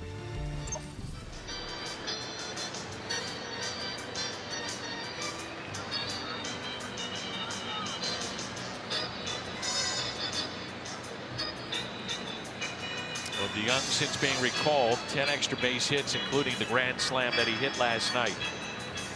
1 for 2 with a base hit to right and a line out to third here in this ball game. How about another big moment for Paul DeYoung last night? It was one big swing of the bat, 0 for 20. Then he ended up snapping right here. He got a fastball and he did not miss it. You see the excitement from his teammates, a big old smile on his face. He needed that. They needed that in that spot.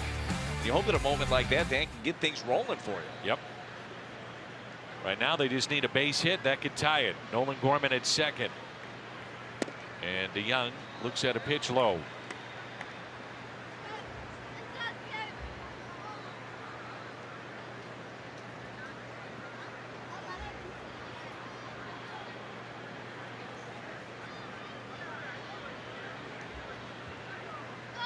The 1-0. 2 balls and no strikes. Kisner on deck. Well, Mantiply would be getting loose for Newpart. So you get DeYoung here, then Kisner. And Paul right here in this count, he's just looking for something up. We've seen that sinker that he tries to run away, stay middle. Inside 3-0.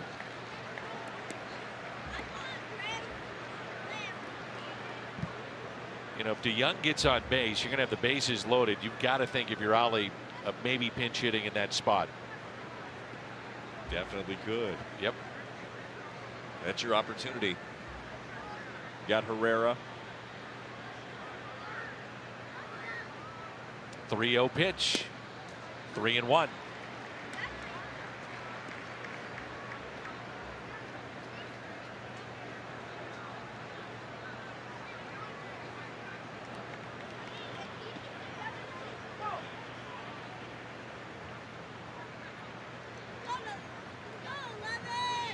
3 balls, 1 strike on the Cardinals shortstop. 3-2.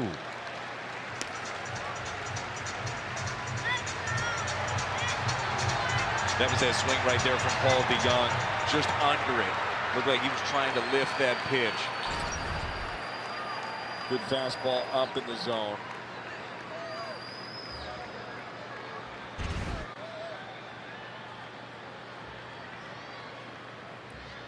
And the 3-2 pitch to Paul DeYoung. Runners off with the pitch. Here it comes. Got him. Comes back to strike out DeYoung. 3 in the inning and 6 in the game. Cardinals strand a pair. They have stranded 5 in this contest. They trail by a run.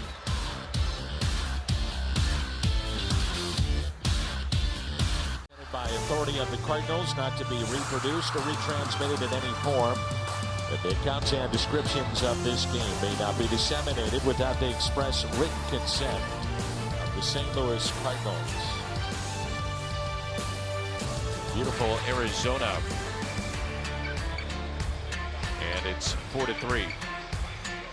7 hits aside. And a story that has developed a positive one for the Cardinals. The work of Chris Stratton with 7 hitters faced, 7 have gone down with a strikeout.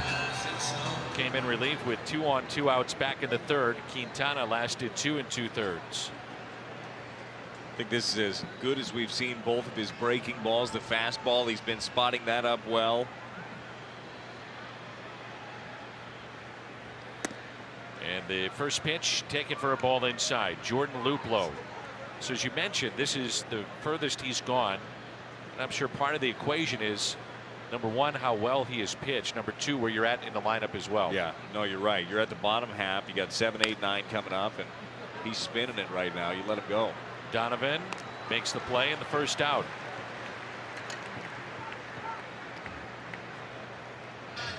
Cardinals end up coming back to win this game, which no reason to believe that they can't do that. Stratton's going to be a huge part of it, being able to eat up big innings right in the middle.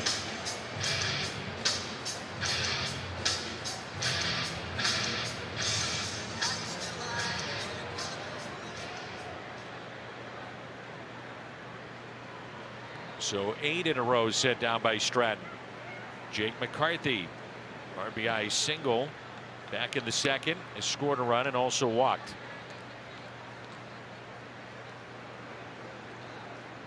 Nobody throwing in the St. Louis pen.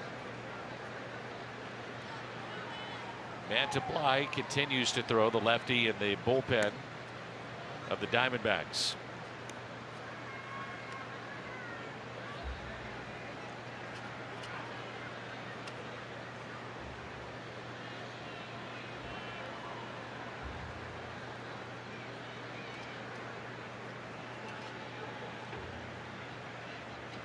The 2-0 pitch. Foul back.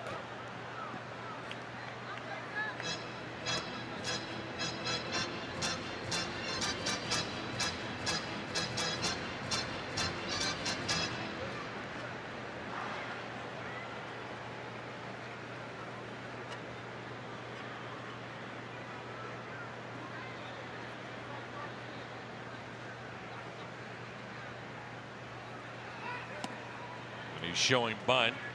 Takes a ball low. 3-1. Cardinals will have Kisner. Then the top of the lineup, Newbar and Donovan in the top of the 7th. St. Louis trying to make it a sweep and 7 wins in a row here today. 3-1. And that's the first base runner allowed by Stratton.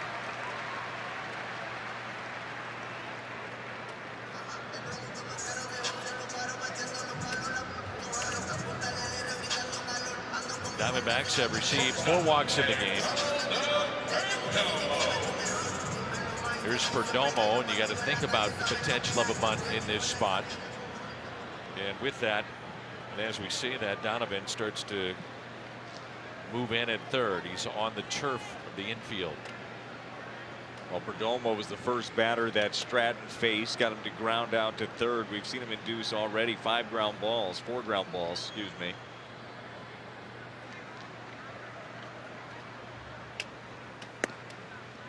a strike. There is room there all day from the left side against Perdomo. You don't have to say excuse me to me. It's okay. When you said there's X amount of ground balls, but really it was why. That wasn't for you. It was for the listeners. That was for me, even. Really? It was just, yeah, it was about me. Excuse yourself for that. But then fix it.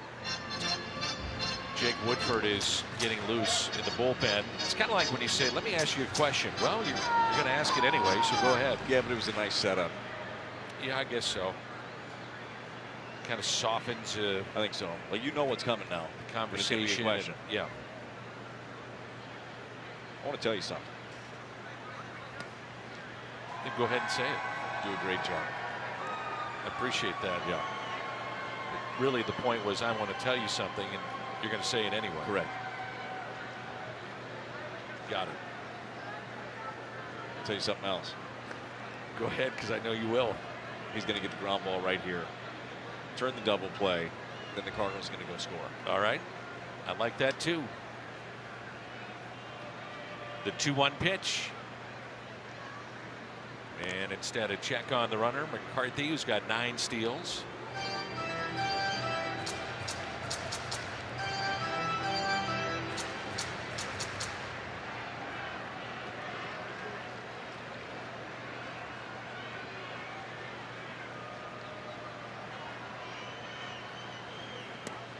Ooh, a little bit low, 3-1. It's a pitch we haven't seen Stratton pull out that often. That was the changeup. Cut a little bit on him. What's interesting to see Woodford getting loose after Stratton is giving you more than maybe you expected, and you have the doubleheader on Tuesday, anticipating maybe you make a start in one of those. He'll start the runner here, and that's a ball. Back-to-back walks.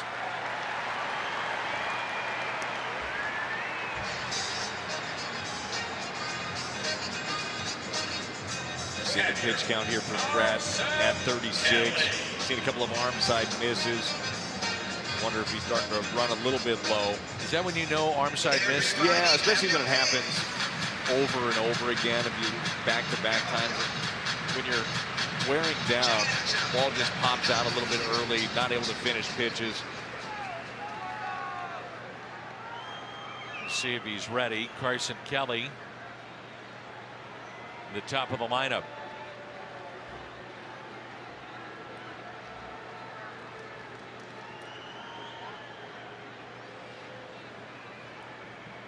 Skip Schumacher making his slow walk out to the mound. Pretty sure he's been working on that. You'd be a manager and you want a little bit more time for your reliever. That's the walk that you go to. It's a good strut. Real nice. It's a nice job by Stratton as well in this. I know you leave a couple of guys on here, but he ate up a bulk of innings for you. So Stratton done for the day. Couple of walks in this inning, and now Jake Woodford coming on. It's brought to you by Ford, the official car and truck of the Cardinals. By Siteman Cancer Center, national leaders in cancer. And presented by Budweiser, this Bud's for you.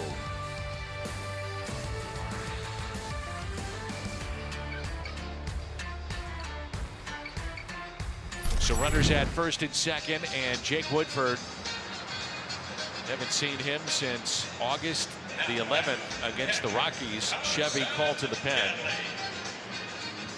Safe to say he's plenty rested. Yeah, well, this might be his, right? From here on out, very well could be.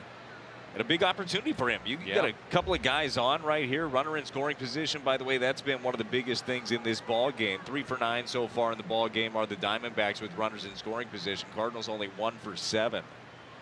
A big spot. There's Carson Kelly, and the first pitch taken outside. Kelly has grounded into 5 double plays this year, and in the leadoff spot today. He's grounded out to short. He walked and he struck out. The 1-0 pitch. 1 ball, 1 strike. Kind of a curious case for a leadoff guy, isn't it? It is.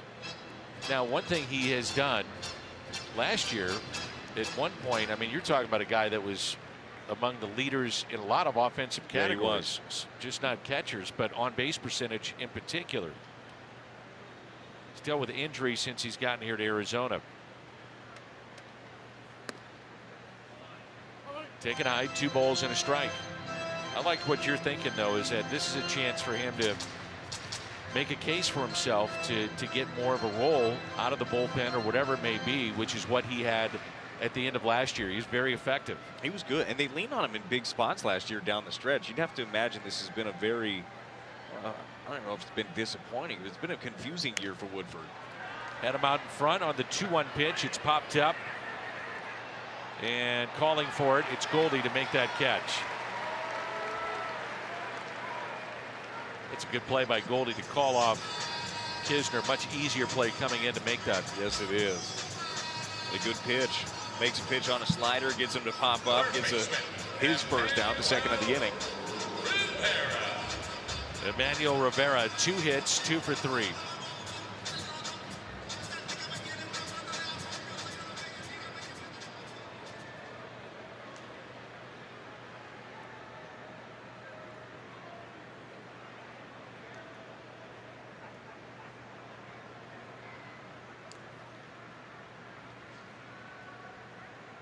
Picked up an RBI back in the second.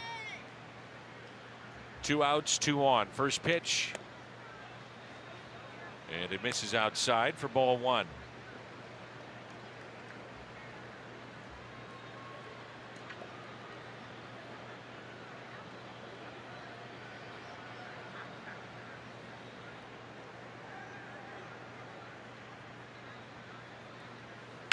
Ground ball, right side, backhanded. Goldie gets it out of the glove. Jake Woodford is there to the bag.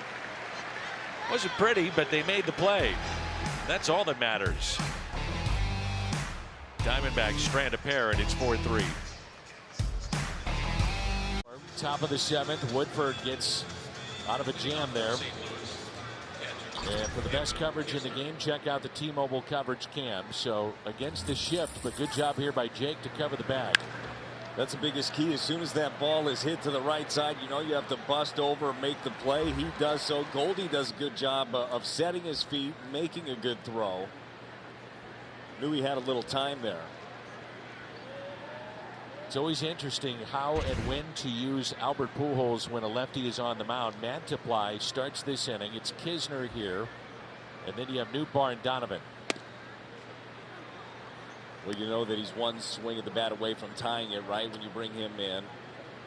But you also think about the fact that if he ropes a single, well, then it maybe clogs up the base paths a little bit. You'd love to have some ducks on the pond before you put them out there. And the 0-1. Line foul, 0-2.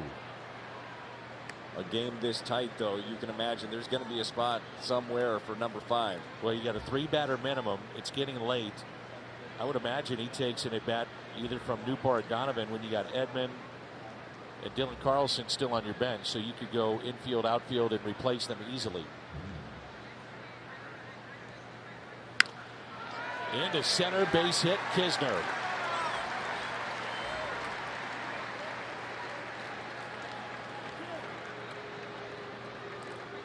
He said, enough of all this pinch hit talk. I got this. Fastball up. Middle. And he just gets to it. So the tying run is aboard in Andrew Kisner.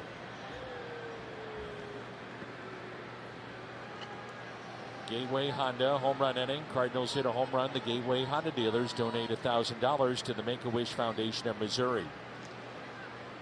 Nootbaar is homered today and also walked.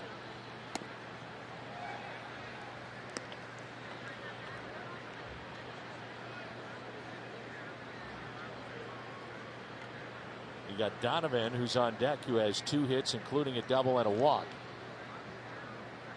But number 5 against a lefty, I'll take my chances.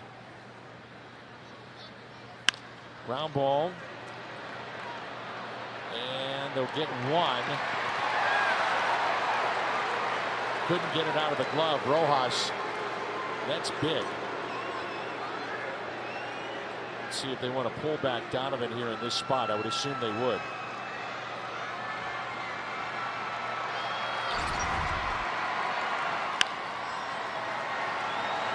Perdomo just can't get it out of the glove. The transfer, the hustle by Newton, and the crowd is letting you know who has moved to the plate.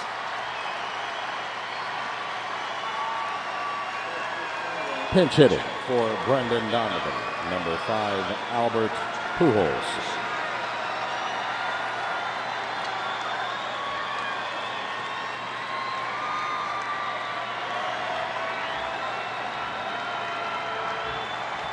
He has never homered against Mantiply. He is yet to homer against Mantiply.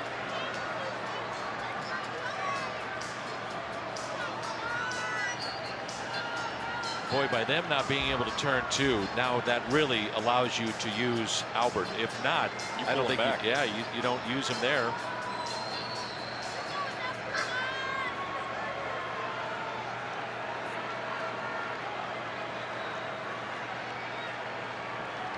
.692 home runs. 2 last night. And the first pitch.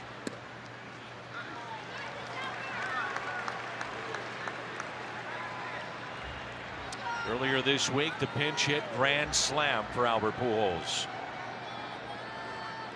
3 for 14 as a pinch hitter with 2 home runs.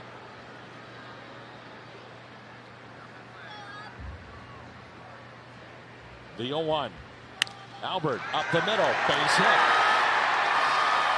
Stopping at second, Nootbaar, and the tying run in scoring position.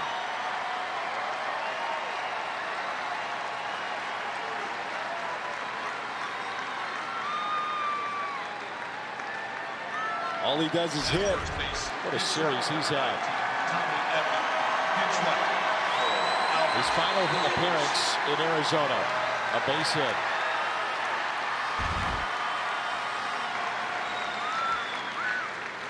Tommy Edman coming in to run for him.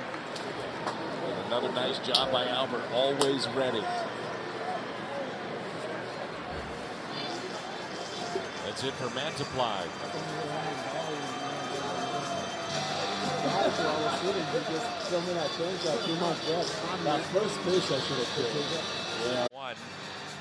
And he's going to face a tough righty as well in Paul Goldschmidt. With runners at first and second, the tying run in scoring position. Go ahead, run at first. Chevy called to the pen. Well, Ginkel was the one that gave it up, though. Inning in a third, 4 hits, 4 runs. Did punch out a couple, but high octane fastball. It'll try to locate a way, you would think, to Goldie.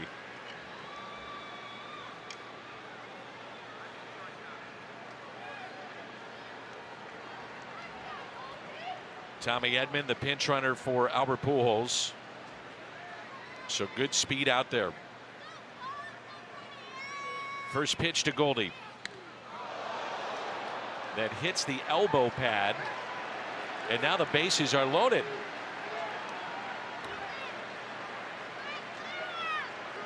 And you have Arenado coming up.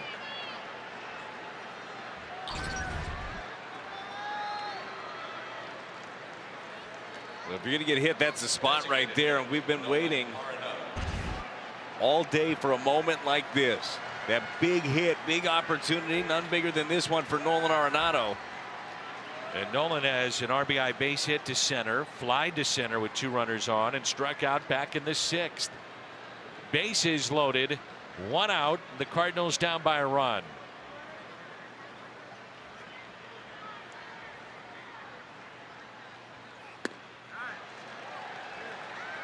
.98 from Ginkel. You can tell right there that Nolan was trying to let it fly. First fastball he saw, he was going for it.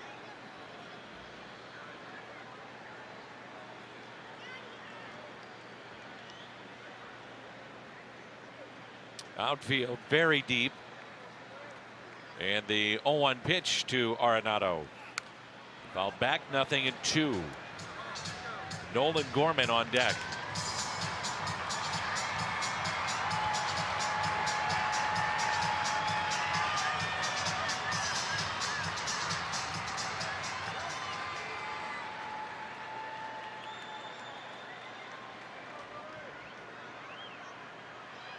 Arenado is 2 for 5 this year with the bases loaded. And the 0-2. Still alive. A really good slider right there by Ginkel. He gassed him upstairs twice, 98. Then drops that one in, but just gets a piece.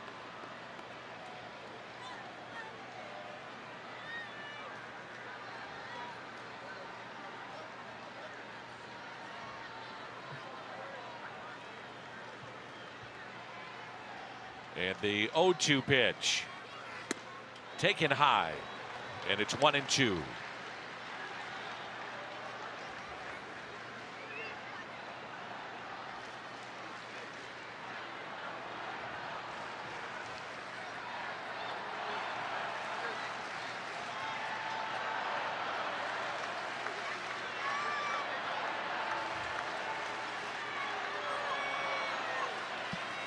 The 1-2. Arenado, base hit into right. 1 run is in. The game is tied. Here comes Edman. He will score. Goldie to third. Cardinals back on top. Let's go.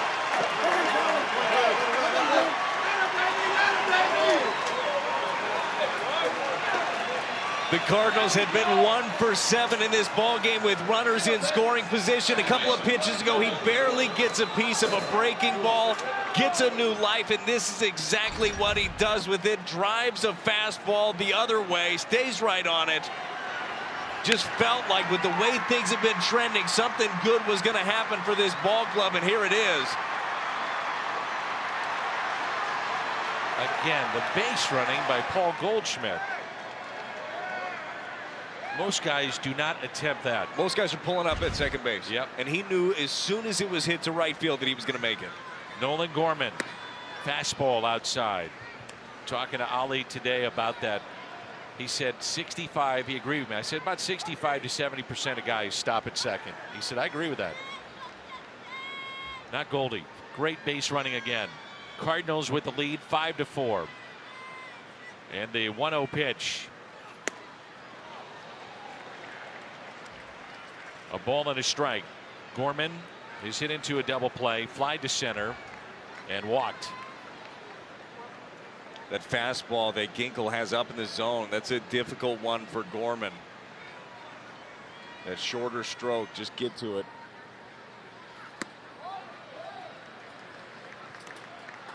2-1. Arenado now with 21 runs batted in August. His most in any month this season. And trailing now Goldie in the National League, who's brought in 22. The 2-1 pitch. Arenado running. And that'll be a stolen base. Number 3. How about that jump?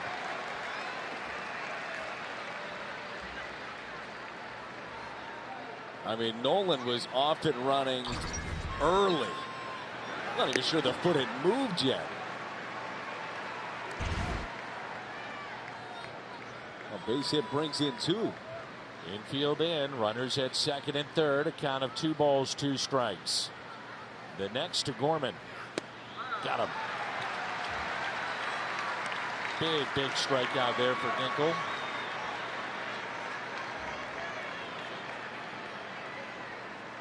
Center fielder, Tyler O'Neill. We're talking about that 4-seam up in the zone that would be difficult for Gorman. Just can't catch up to that one.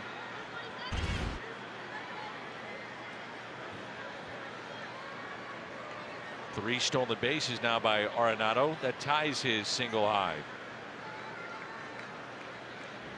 Here's Tyler O'Neill, 0 for 3 today. 2 strikeouts and a ground out. Fouled back, good cut.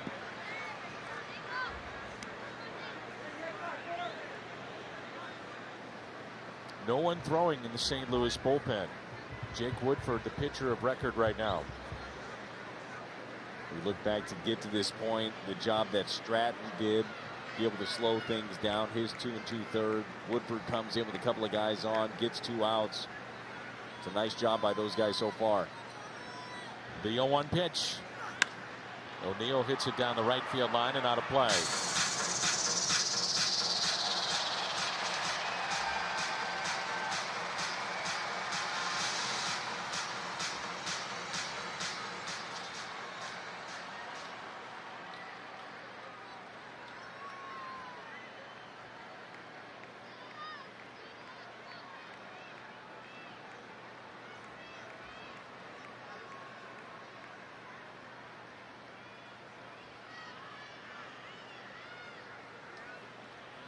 And the 0-2.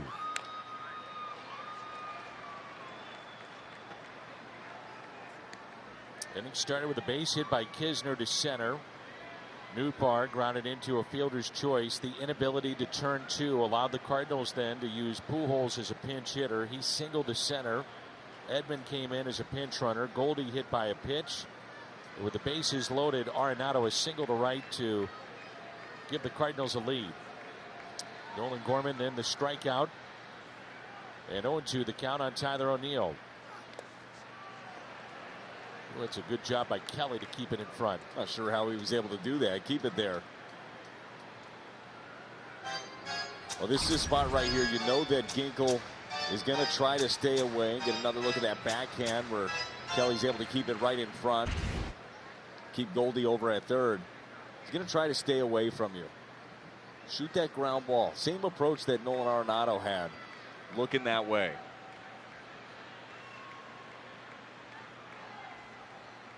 The 1-2. Got him. Strikeout of Tyler O'Neill. Cardinals tie it up thanks to Nolan Arenado. Look at the game summary from Chase Field in Arizona. The Cardinals have a 5-4 lead. Quintana short outing 2 2/3. Arenado 2 for 4. He's driven in 3. Kelly went 6. And McCarthy a nice day at the plate for Arizona. So Jake Woodford came in last inning with 2 on and 1 out. And runners at first and second as Tommy Edman stays in the game and no damage was done. Again, this could be a big moment for him this season. Oh, it really can. I mean, in this ball game, got the ability to keep it right here. Hopefully you're still able to add on to this lead, but we're talking about it last inning with Jake Woodford. He's been up, he's been down, he's had various roles throughout the year. He's thrown the ball well, was throwing the ball well at Memphis before he got recalled, but consistency has not been there for him. Ground ball taken by Nolan Gorman and the out.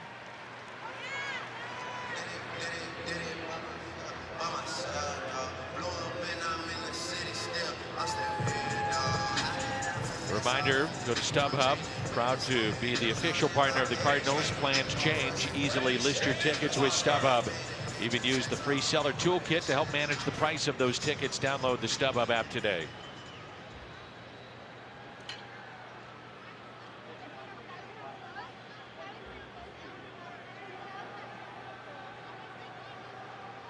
The batter is Christian Walker.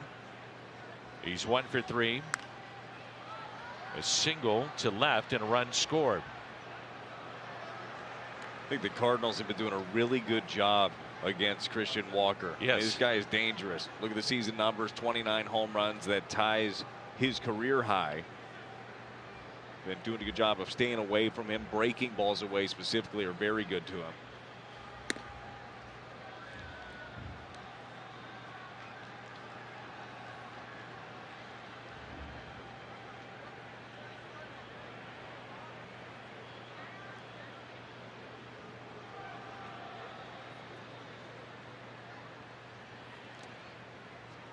With the breaking ball there, and it's 2-1.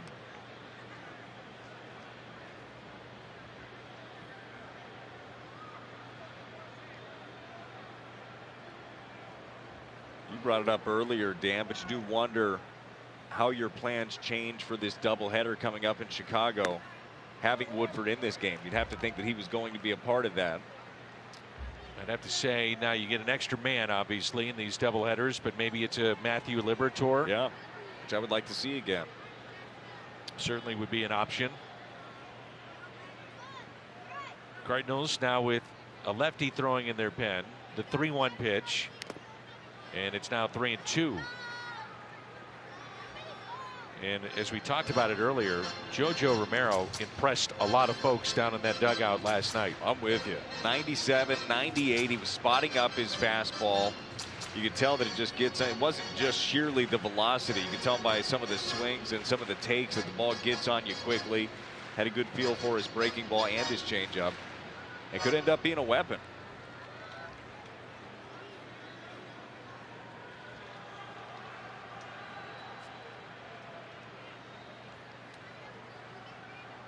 The 3-2 pitch from Jake Woodford. Hit high in the air. Out to shallow left field. There's Dickerson to make the catch, and out number 2. Comes back to get Walker. That's a big out. And the batter will be Stone Garrett.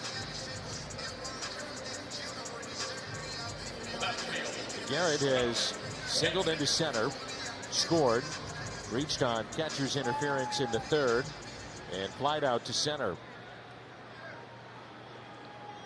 So Woodford has come in, and 4 in a row.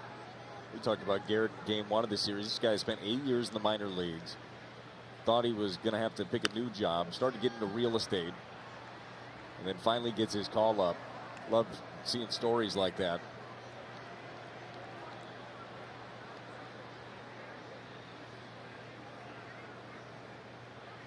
So the young man in Milwaukee, Colorado, 10 plus years in the minors, and finally got a debut and has made the most of it. 0-1 pitch off of Woodford and a base hit into center.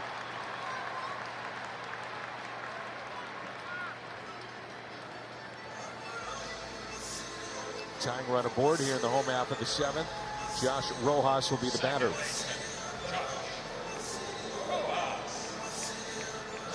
You got Genesis Cabrera getting loose, the lefty, and maybe what you're thinking is with the lefty coming up, get a lefty-lefty matchup.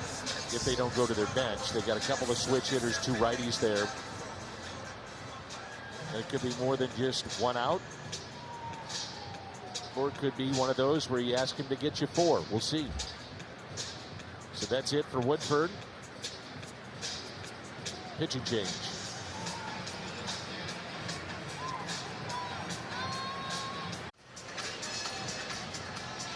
Chevy called to the pen. Genesis Cabrera. Pitched last night, 11 pitches. Now, he did hit 97 last night. We were talking a little bit about velocity maybe being down, but it was a little better last night. They're looking for more consistency and more movement, more bite on the slider. Some of that dip has not been there, and he's not missing a lot of bats. That's been one of the biggest problems here recently for Genesis Cabrera. No, it has. And with the arm that he has, you believe that these things are all correctable, right? You're going to keep giving him opportunities, and another big one here against the lefty Rojas. Rojas 2 for 3 against Cabrera with 1 extra base hit. But you know, when Genesis Cabrera is on and when he's spotting up and he's got that feel for his breaking ball, I don't care what the matchup is. I like him in there. So Rojas walked and scored, grounded into a double play, and grounded out to short. And the lefty-lefty matchup here with the tying run at first base. Cardinals leading 5-4. They've out hit Arizona 10-8 in the home half of the 7th and 2 away. First pitch instead will be a throw over to Goldie and a check on the runner. Yeah, you know what we need to see here from Cabrera? The hop. The hop, skip, and a jump, getting ahead, blowing fastballs by people, wipe out breaking ball. When he's feeling it, you know. It's exactly what it is. Yeah, that's it. It's what he sounds like. First pitch. I'll just take that.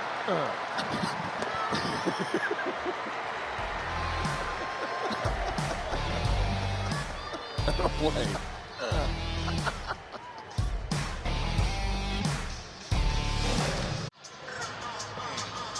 I like looking at them. no thank you.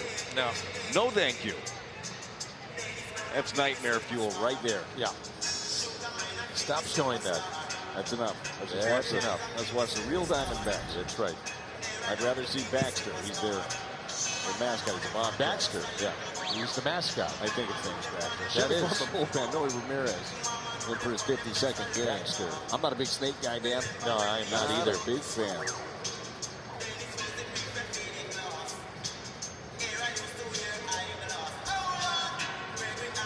Ramirez in. And the fourth Pitcher used by the Diamondbacks.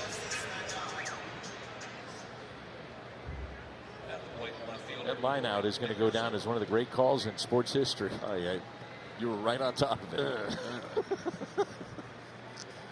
Sometimes you get the strikeout. Sometimes you just got the right guy, right spot. Gold Glover over there at first. Oh, man. Here's Dickerson. He's 1 for 3 in this ball game. Twice he is grounded out to second and a base hit to left.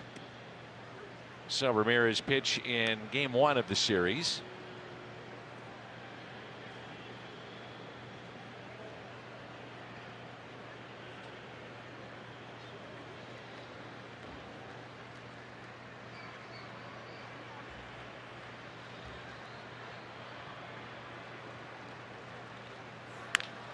And a ground ball taken there by Walker. Ramirez to the bag and the out. So the first out here in the top of the 8th. Shortstop, Paul DeYoung. Mentioned that Milwaukee won today at Wrigley 5-2. They were trailing 2-0, I believe, going into the 7th inning of that game, and they come back and win it 5-2. So the Cardinals, to maintain the 5-game lead that they started with today, would have to win. Yeah, got to nail this one down. Again, a reminder, Helsley is still at home. He and his wife had their first child, little baby girl. Congratulations to them, but no Helsley in the bullpen. So you would believe that Gallegos will be tasked to coming in and nailing this one down. And the 0-1 pitch to Paul DeYoung, who's 1 for 3. I can't wait to see Ryan Helsley come back throwing 107 with that daddy strength. Oh, yeah. His daughter Eliana was born. And again, congratulations to he and his wife Alex. He can get back on the road where he can get some sleep. Absolutely. I know his wife appreciates that. I'm sure. Here's the 0-2. Ramirez, you're just going to see slider after slider. That's it.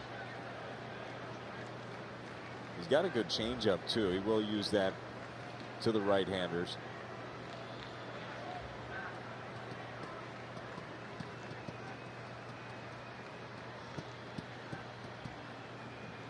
And the 1-2 pitch. Fouled back by DeYoung. Cardinals with 10 hits in the game.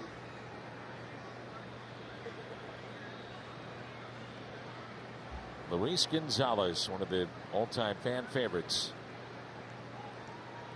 working in the front office for the Diamondbacks.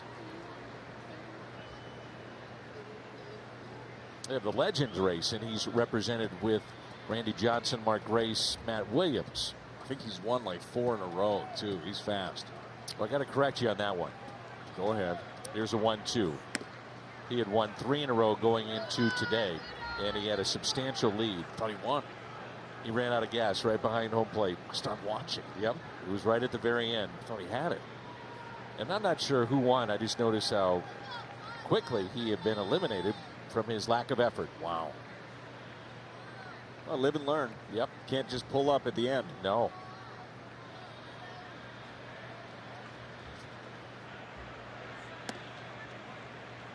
There's that changeup right there from Ramirez. Good take.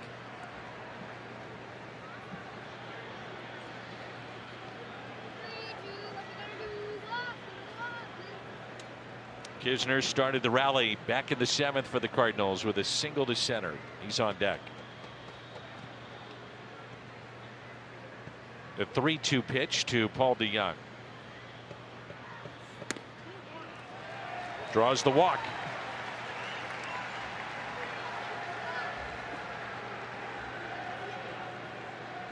While we have a moment, quick word from Great Southern Brewer. Being able to check your account, move money, even deposit checks on the go helps you spend less time banking and more time focusing on what really matters. Great convenience, Great Southern Bank.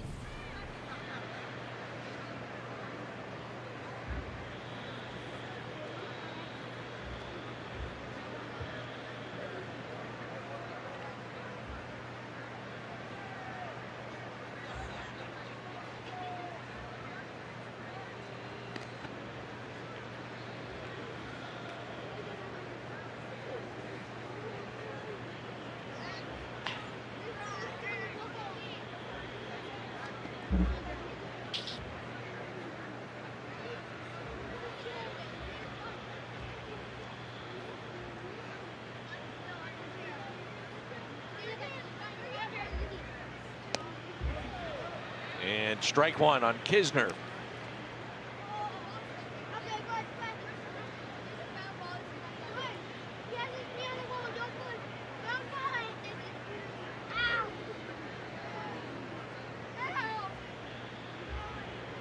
Runner at first, DeYoung, the 1-out walk. Kisner 1 for 3. Fastball outside.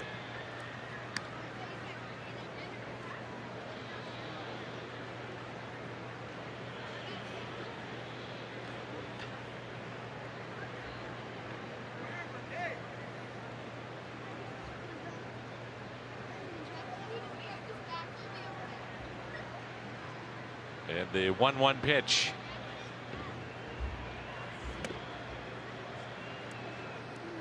Two balls and a strike. Well, that's the thing with Ramirez. You know, everything's going to be away. Slider, fastball. Fastball's only up there 89, 90 miles an hour, so he's not going to be able to blow it by you. So you got to be patient, got to wait back, see something up in the zone. About a hit and run. I don't mind that one bit. It's going to pitch you away. Yep. You got the right side's fairly open anyhow.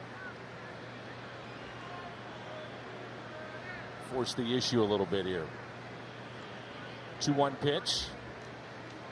DeYoung is running.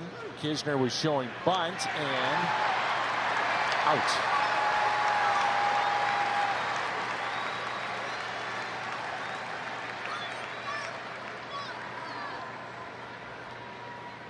So Kelly is second caught stealing in the series.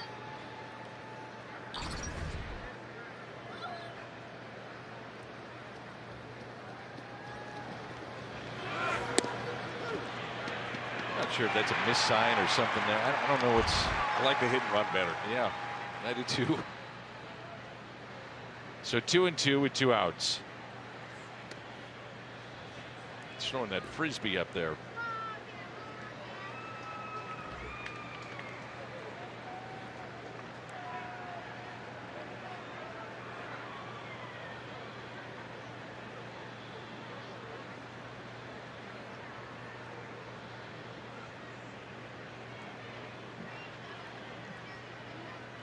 And the 3-2 pitch to Kisner.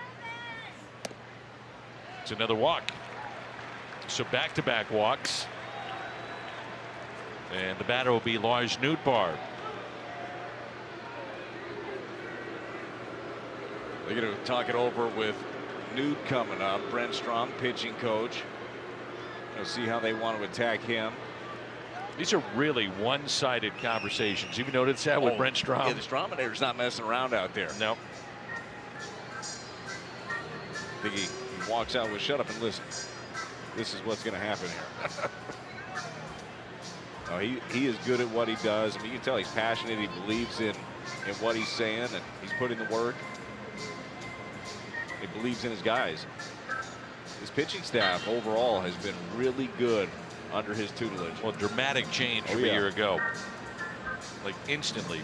Let's talk to Jeff Albert about Brent Strom, and those two knew each other well from time in St. Louis and in Houston, and he said he's really good. Yeah. You know, just communication wise, getting after guys, understanding of the advanced metrics of pitching.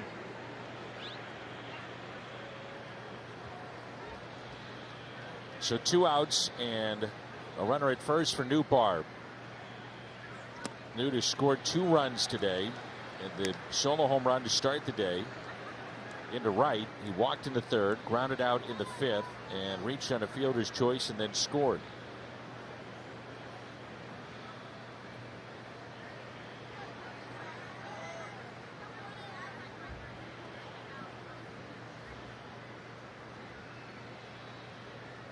And the 0-1 gets away, and so Kisner to second base. It'll be a wild pitch.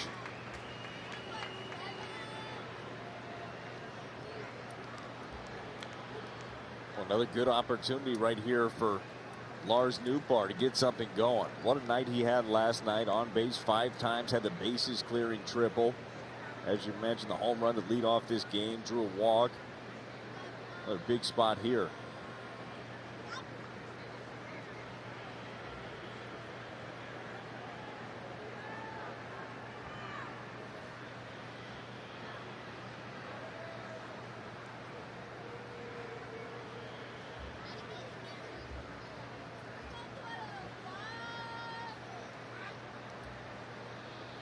Here's a 1-1 pitch to Newbar.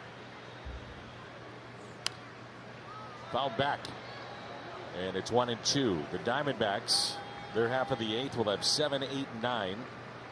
They've got Alcantara, Hummel, Thomas, and Varsho on their bench and available today.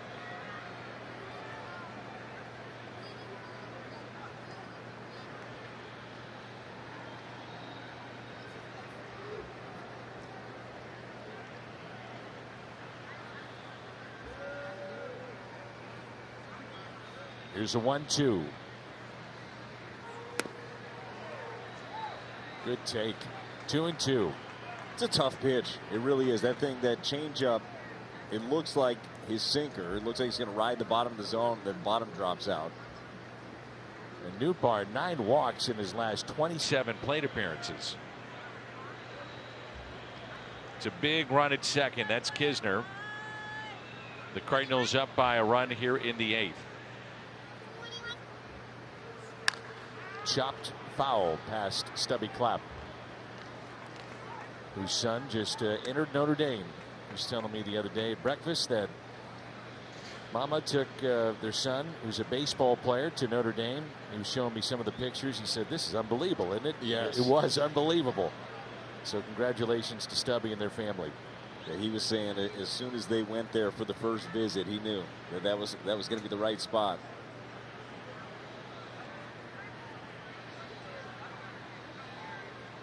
2 balls, 2 strikes. And the next to Lars Newbar. Off the plate, 3-2. Dude's going to make you work. Yep. And that's the top of this order today. Now Donovan was pinch hit for by Pujols, who had the single in the 7th, but he'll make you work. Top of the order against right-handers. They've been good.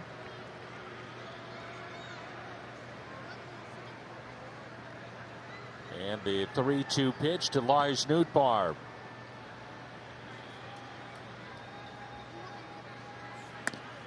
Another walk. It's 3 in the inning, 3 straight by Ramirez. And the batter will be Tommy Edman. Third baseman, Tommy Edman.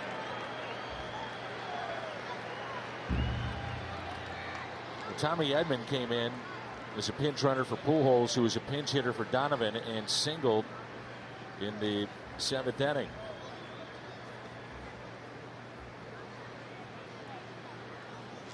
Frias, a right-hander in their bullpen, just called back up. Uceta was set back to AAA, and he's getting loose right now. But this spot in the lineup has been awfully good. Let's see if it continues now with Tommy Edman. 2 runners on. And Tommy hits it up the middle. A single into center. A run will score. Big 2-out RBI single. Tommy Edman to drive in Kisner. Well, Tommy in this at bat not wasting any time. He knows the game plan. He knows how Noe Ramirez likes to attack the lefties, and it is a lot of changeup. And this one hangs up a little bit more than he wanted it to, and he's able to hit this thing right out into center field. It's a good swing, level swing, head right on it. Much needed insurance run. Listen to this crowd.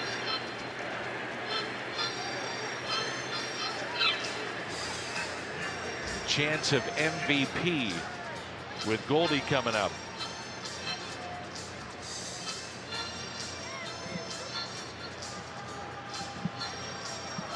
And runners at first and third. You see one of those frisbee sliders going a long way, but I don't think he's going to let him face him. And that'll be it. Frias will come in.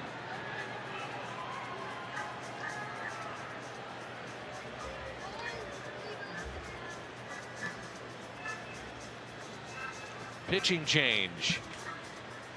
Tough outing for Ramirez with 3 walks and the single.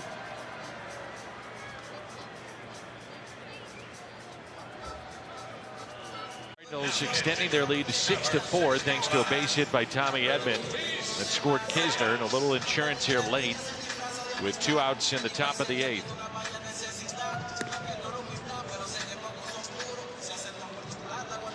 Well, Frias made his debut last year, pitched in a couple of games. It has been a while, though. First appearance in the big league since May 26th. For Frias, hard-throwing right-hander. He's going to be anywhere from 95 to 100 miles an hour, which that velocity up in the zone. Maybe that plays against Goldie, but you know he can get it started early. It's fastball, curveball from Luis Frias.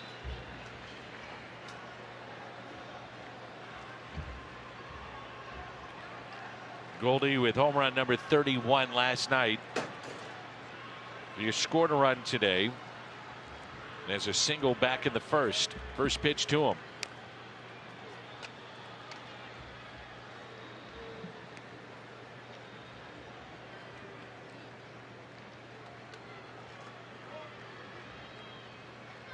.368 his average with runners in scoring position.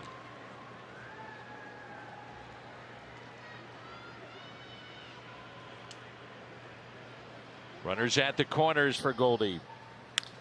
And a base hit out to left center. That ball will be down. No, it's caught. What a catch. Stone Garrett robbing Paul Goldschmidt. Chip off the old block.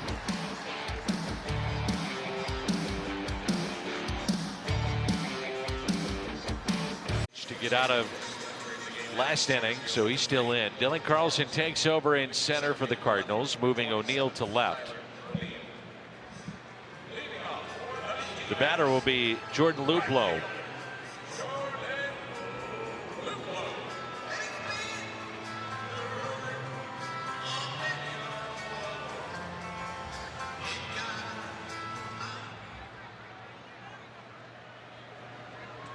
Luplow with an RBI single with 2 outs back in the 3rd.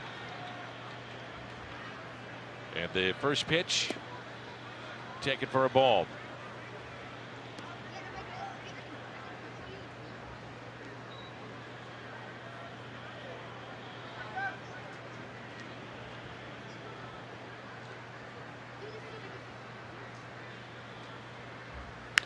And the next pitch pulled foul. 1-1 the count.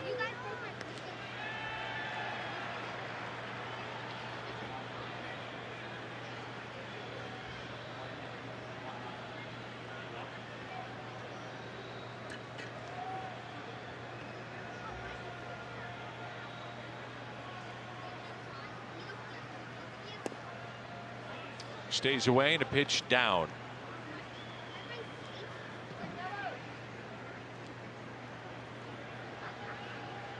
His son becoming a factor, at least maybe in that hitter's background. Yeah, well, you think in center field too.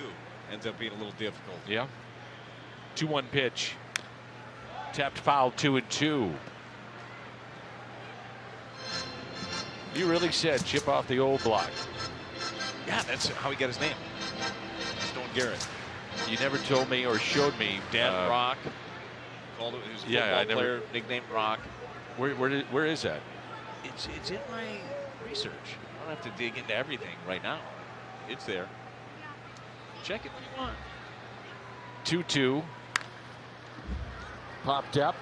Goldie back to the infield and makes the catch in shallow right.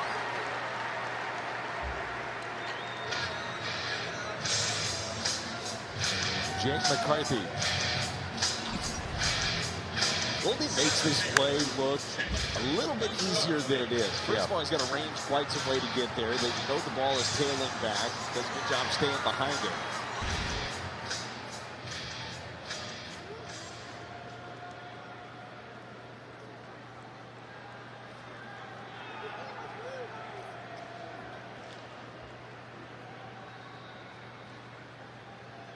So 1 out and nobody on. Shift on the right side. McCarthy.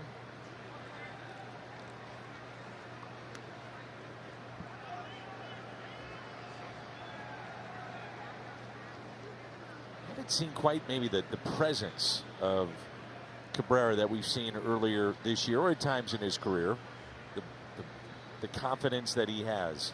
You mentioned the lack of strikeouts here recently for him, and that's part of it. Like part of that swagger is he gets that strikeout, then he He celebrates a little bit, then gets back on the mound. You like that. Like, you like seeing that confidence grow. And the hope is down the stretch that he can continue to gain that, what he had last year.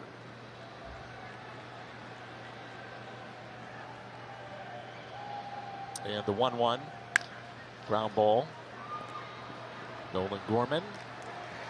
And now number 2.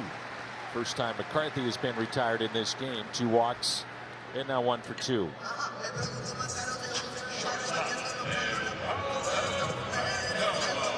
Perdomo is 0 for 2 with a walk. The Cardinals get key appearances in this game from Stratton and Woodford. 3+ innings. And now it's Cabrera trying to make it 4 outs coming out of the pen, and they are looking at maybe Giovanni Gallegos here for the 9th. The bullpen has been huge. Ian Kennedy throwing for the Diamondbacks, and the first pitch popped up.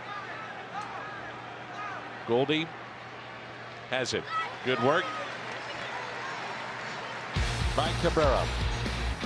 9th inning rolls in. Wiser player of the game, Nolan Arenado, with a key hit, and it came in the 7th inning with the bases loaded. And look at that reaction.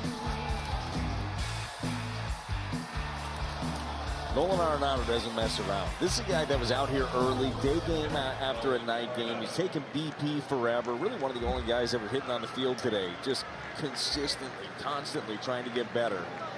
Always working. Ali says probably the most competitive player he has ever been around. Ian Kennedy's been around a long time. Chevy called to the pen, working out of the bullpen for the Arizona Diamondbacks. Yeah, longtime starter, broke in, I think it was like 07 with the Yankees. Bounced around, went to Arizona right afterwards. Really transitioned to bullpen in about 2019. It's been a good transition for him. Cardinal bullpen difference maker today with 5 1/3 no runs, 1 hit, 1 strikeout, and 2 walks, but 5 1/3 of scoreless baseball. Well, a couple of guys that you don't tend to lean on, and you were able to. And for Stratton and for Woodford specifically, those are big moments.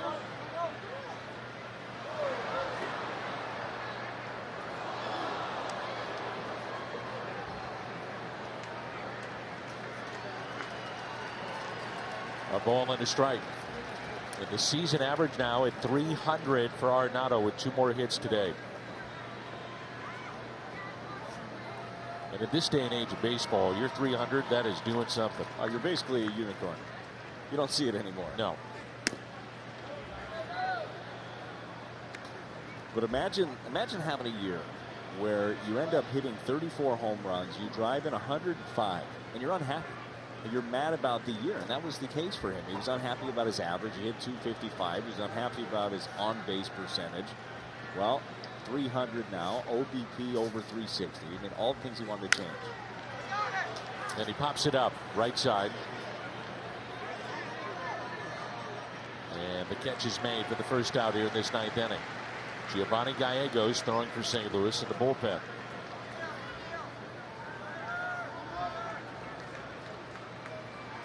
Second baseman, Nolan Gorman. There's Nolan Gorman, grounded into a double play. Fly to center, walked in and struck out. You know he'd like to have a home run here in front of his family and friends back in his hometown. I'm sure they've seen plenty of them. This guy is a true power hitter. That's hit out of play. That's one of those things, too, you probably think about all morning as you're heading to the ballpark. You know you've got so many family and friends there. You want to do something big on a given day, but when you step into the box, you got to flush all of that stuff and just think about the approach against this one guy specifically. And the 0-1 pitch. A ball and a strike. Will be at Wrigley Field tomorrow, the first of 5. Jordan Montgomery and Drew Smiley. And then a doubleheader on Tuesday. Wednesday, night game. Thursday, day game. The 1-1. And Nolan hits it down the left field line, slicing foul and out of play. Smiley on the mound tomorrow, so you think Albert's got 2 more home runs probably. The way that he's rolling. He's locked in. He is. He is. And it's really been since the All-Star game and the Home Run Derby. You got to wonder if that gave him a jolt. I thought that was a cool celebration. Yeah.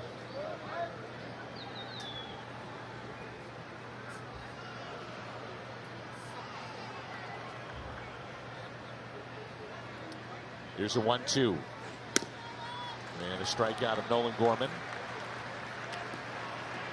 2 away.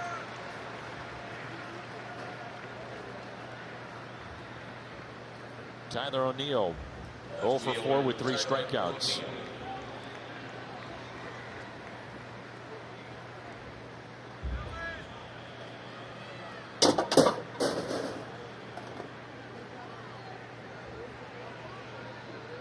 Kennedy is the 6th pitcher used by Arizona in this game.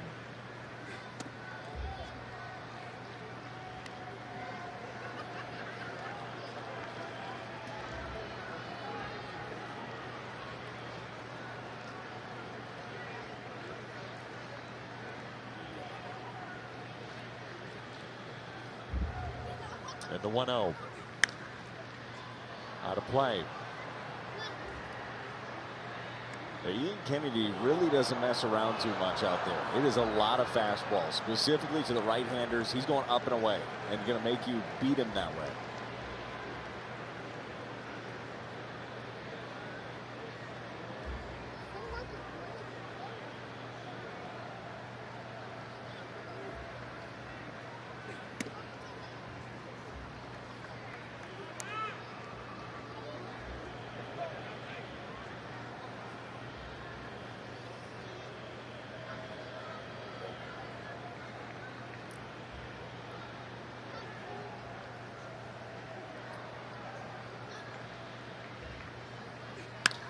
And a base hit for Tyler O'Neill.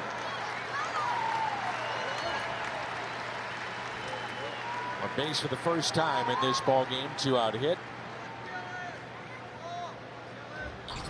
O'Neill gets on top of that fastball. It's the pitch that we were just talking about. 95 miles an hour. It's up and it's away, but he's able to cover it. First plate appearance for Carlson came in at the bottom of the 8th.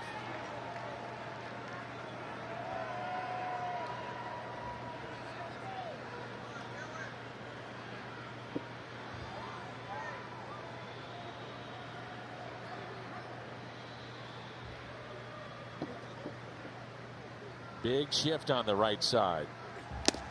And strike 1 on Dillon. You're right. I mean, Kennedy is just pumping fastballs. That's it. Every once in a while, he'll mix in that breaking ball. You've seen a couple of them, but for the most part, he just likes to let it fly. Spots up his fastball really well.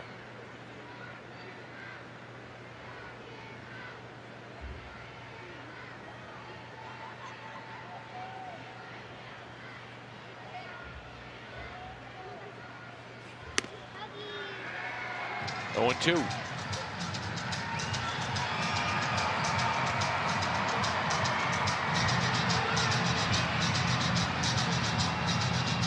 He's got some options here. Does he try to elevate that fastball again that he's been throwing very well and spotting it up, or does he go with the changeup down under the zone? Diamondbacks have the top of their lineup. Looking ahead to the bottom of the 9th. The 0-2. And Carlson sends it out to left, backing up Stone Garrett. Gallegos coming in when we come back. Giovanni Gallegos hustling in from the bullpen, and he's got the 9th, 6-4. The Cardinals on top. How about this bullpen today? Getting it done. Chris Stratton, 2 2/3. Jake Woodford, an inning and a third. Genesis Cabrera, all combined. I mean, look at that, 1 hit in their work today. And a couple of guys that you haven't leaned on a lot. Short outing by Jose Quintana. You had to go to some different guys and piece it together, and boy, have they gotten it done. Marcio is moved to the on-deck circle. Chevy called to the pen. Giovanni Gallegos, 11 saves in 17 opportunities.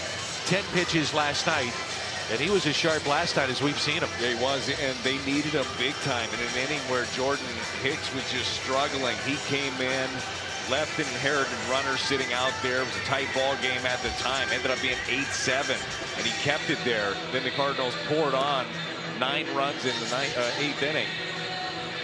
8 runs in the 9th. One of those 2. I got you. Boy, am I. But numbers have never been a thing. You know that, right? It's been a long day, too. Oh, really? It's been a good day. Skip Schumacher is the acting manager right now because Ali Marmol was ejected back in the 3rd inning by the home plate umpire, C.B. Buckner. And the Cardinals trying to pick up win number 69.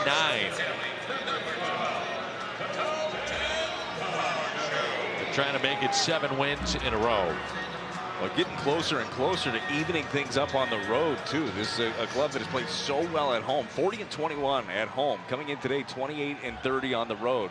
A big key as you look at a lot of road trips here down the stretch.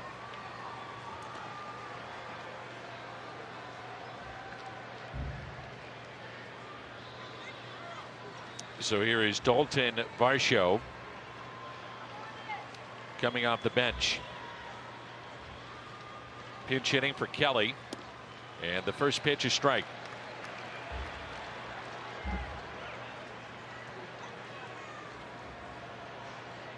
Quintana, Stratton, Woodford, Cabrera, and now Gallegos.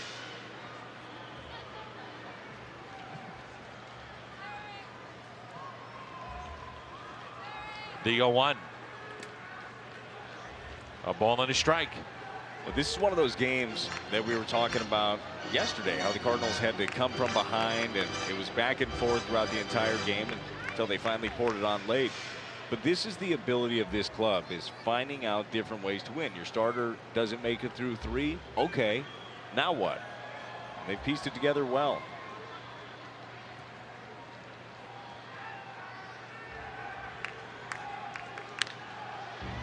The pitch that's hit high in the air out to right. Nootbaar, 1 away. You know, Brad, this is a game now that is based power, home runs, slug, and the pitching aspect, strikeouts, swing and miss. Cardinals pitching has 1 strikeout today. That's it. There's different ways to do it. You rely on the guys that are behind you.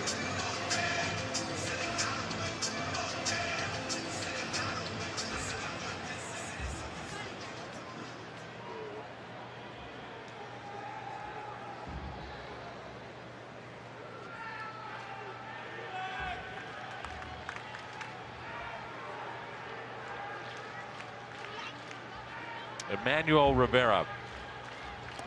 Strike 1.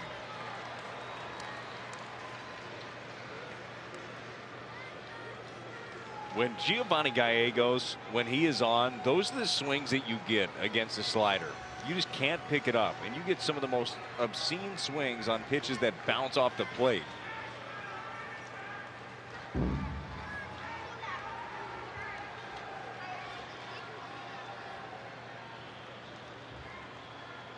The 0-1. Into the shift on a short hop. DeYoung, 2 away. And the Cardinal fans rise.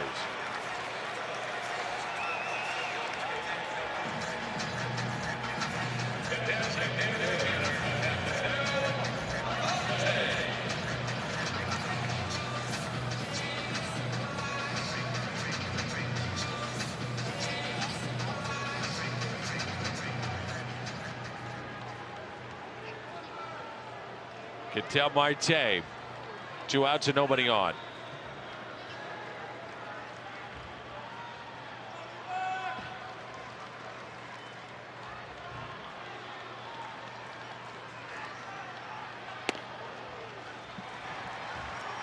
The fans really enjoying this one on a Sunday.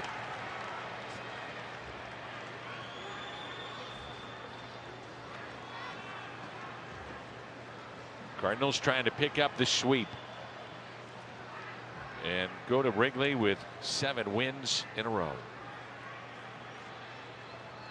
The 0-1 pitch. 0-2. It's a perfect spot right there. 94 up and in. Marte's not going to be able to get to that. He's got to still protect away.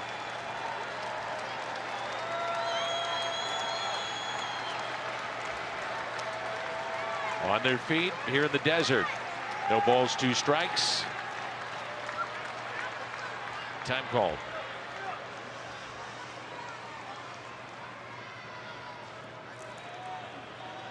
Marte with a base hit to right back in the first, twice fly to left and grounded out to second.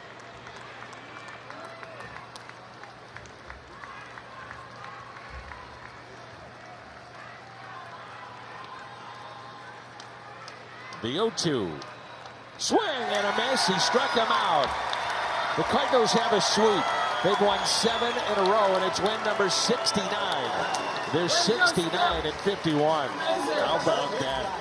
How about that for the Cardinals in a game where the bullpen had to eat up 6 1/3 innings? They get it done. Nolan Arenado drives in 3. How about Newt off the top starts this game with a big home run, and the Cardinals with a 5-game lead still in the NL Central.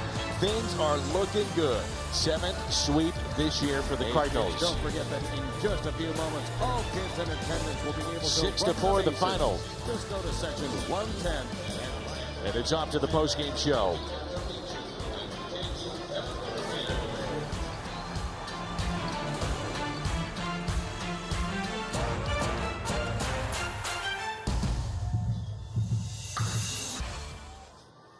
Arizona, Al Raboski and Rick Ankiel join us on Cardinals Live. Jose Quintana didn't have his sharpest stuff this afternoon, but the guys will tell us why the Cards were able to pick up their starter, plus Lars Nootbaar playing a leading role. Could we see him in the top spot in the lineup more? We'll discuss that. Plus, we'll get plenty of reaction from Chase Field. Stay with us. Cardinals Live heading your way next on Bally Sports.